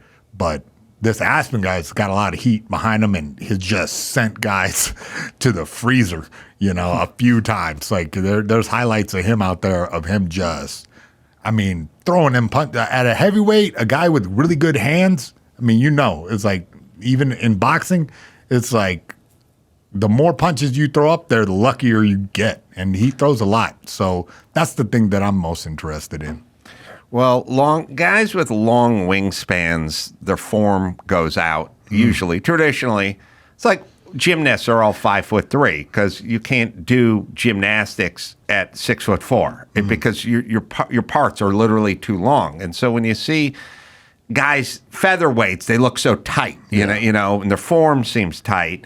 And then when you see the guys that are 6'6", they go, "Oh, that guy's form looks bad," because it's like gymnastics. If you saw him doing gymnastics, it doesn't lend itself to being long. The first guys, or maybe not the first guys, but the guys who really figured out the tall man's hands were like the Klitschkos.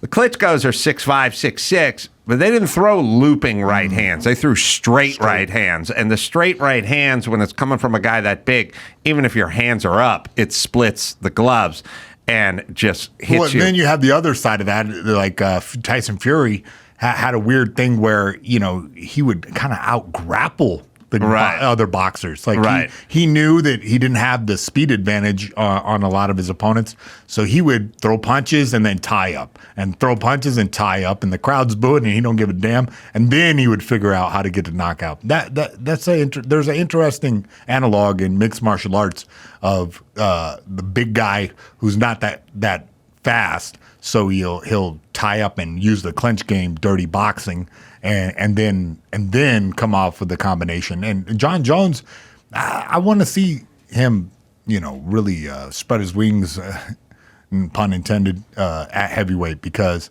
to see him, use that speed advantage that he has on guys and footwork advantage would be. I want to see if it translates to heavyweight, because light heavyweight is different. Light heavyweight more active. As you go, like you said, the lighter weight classes, the guys are, fighting like bumblebees. And in the heavier weight classes, it's usually they're like tanks. So I want to see if John Jones' speed translates to the heavyweight division. Yeah, I'd love to see it too. He had one fight. Yeah, he had one, Gane, but over before it started. Because the grappling advantage is so in John's favor, and they went to the ground immediately, and he just hemmed them up. Yeah, it was as boring a heavyweight bout as I've seen. Yeah, it's his balance. Everyone always talks about everything with John Jones, but it's really his balance. When you watch him, it's his leverage and his balance. He like fights like a ballerina a little bit, like where he dances out of range after he puts some strikes. It's a beautiful thing to watch. It's really like a tripod. Like when he spreads out, it's all sort of physics and engineering with him. He gets really wide and he gets his balance, and you can't move him. Because which way is he going to move? Right. He has this. Really, I don't know. There's a creativity to his fighting style that you don't see in the heavier weights. The 205 guys, I always think of like Tito Ortiz. He's coming straight at you. He's going to try to double leg you. He's going to try to slam you. He's going to try to grind you out. But like I was talking about earlier, the game keeps evolving and things keep changing. So, John had his era where he just dominated 205 by being out footworking guys and doing strange, like grab your hands and punch you, and just out quicken everybody. And I want to, the heavyweight is a big question. Everybody is like thinking it's a foregone conclusion. And I granted there's not a lot of talent at the 205 compared to the lower weights, but if anybody could do it, it's Johnny. Let me give you a plug. Twitter and Instagram at Mayhem Miller. I'm tickled pink to see that you came out of the other side. Me too, brother. And you're so God bless you, man. God healthy bless you. and strong, and well, pretty lucid, spoken right? And Pretty super lucid. lucid. Okay. Oh, yeah. I didn't know what to expect, but I am surprised. Pleasantly surprised. All right. Surprised. I'll take it. I'll take that, man. I really appreciate that. I've always admired you since Loveline days. You've always been a big inspiration to me. Anytime I stick my face on a microphone, I like want to be like Adam Carolla. So wow, I appreciate it, sir. Well, whenever I put my face on a mat or a vagina, I think Jason Mayhem Miller, what would he do right now? God bless. Ecstasy ensues. Sage Steele, the Sage Steele Show. Vegas tonight. Me and Jimmy Kimmel's Club doing stand-up. A couple of shows. And Fresno Tower Theater doing stand-up April 13th. And then Bakersfield, April 12th at Tower. And then April 13th at Bakersfield at the historic Bakersfield Fox Theater, which is beautiful. Chicago coming up, Salt Lake City. Go to AdamCarolla.com for all the live shows. Until next time, it's Adam Carolla for Jason Mayhem Miller and Sage Steele and Chris Maxwell saying mahalo.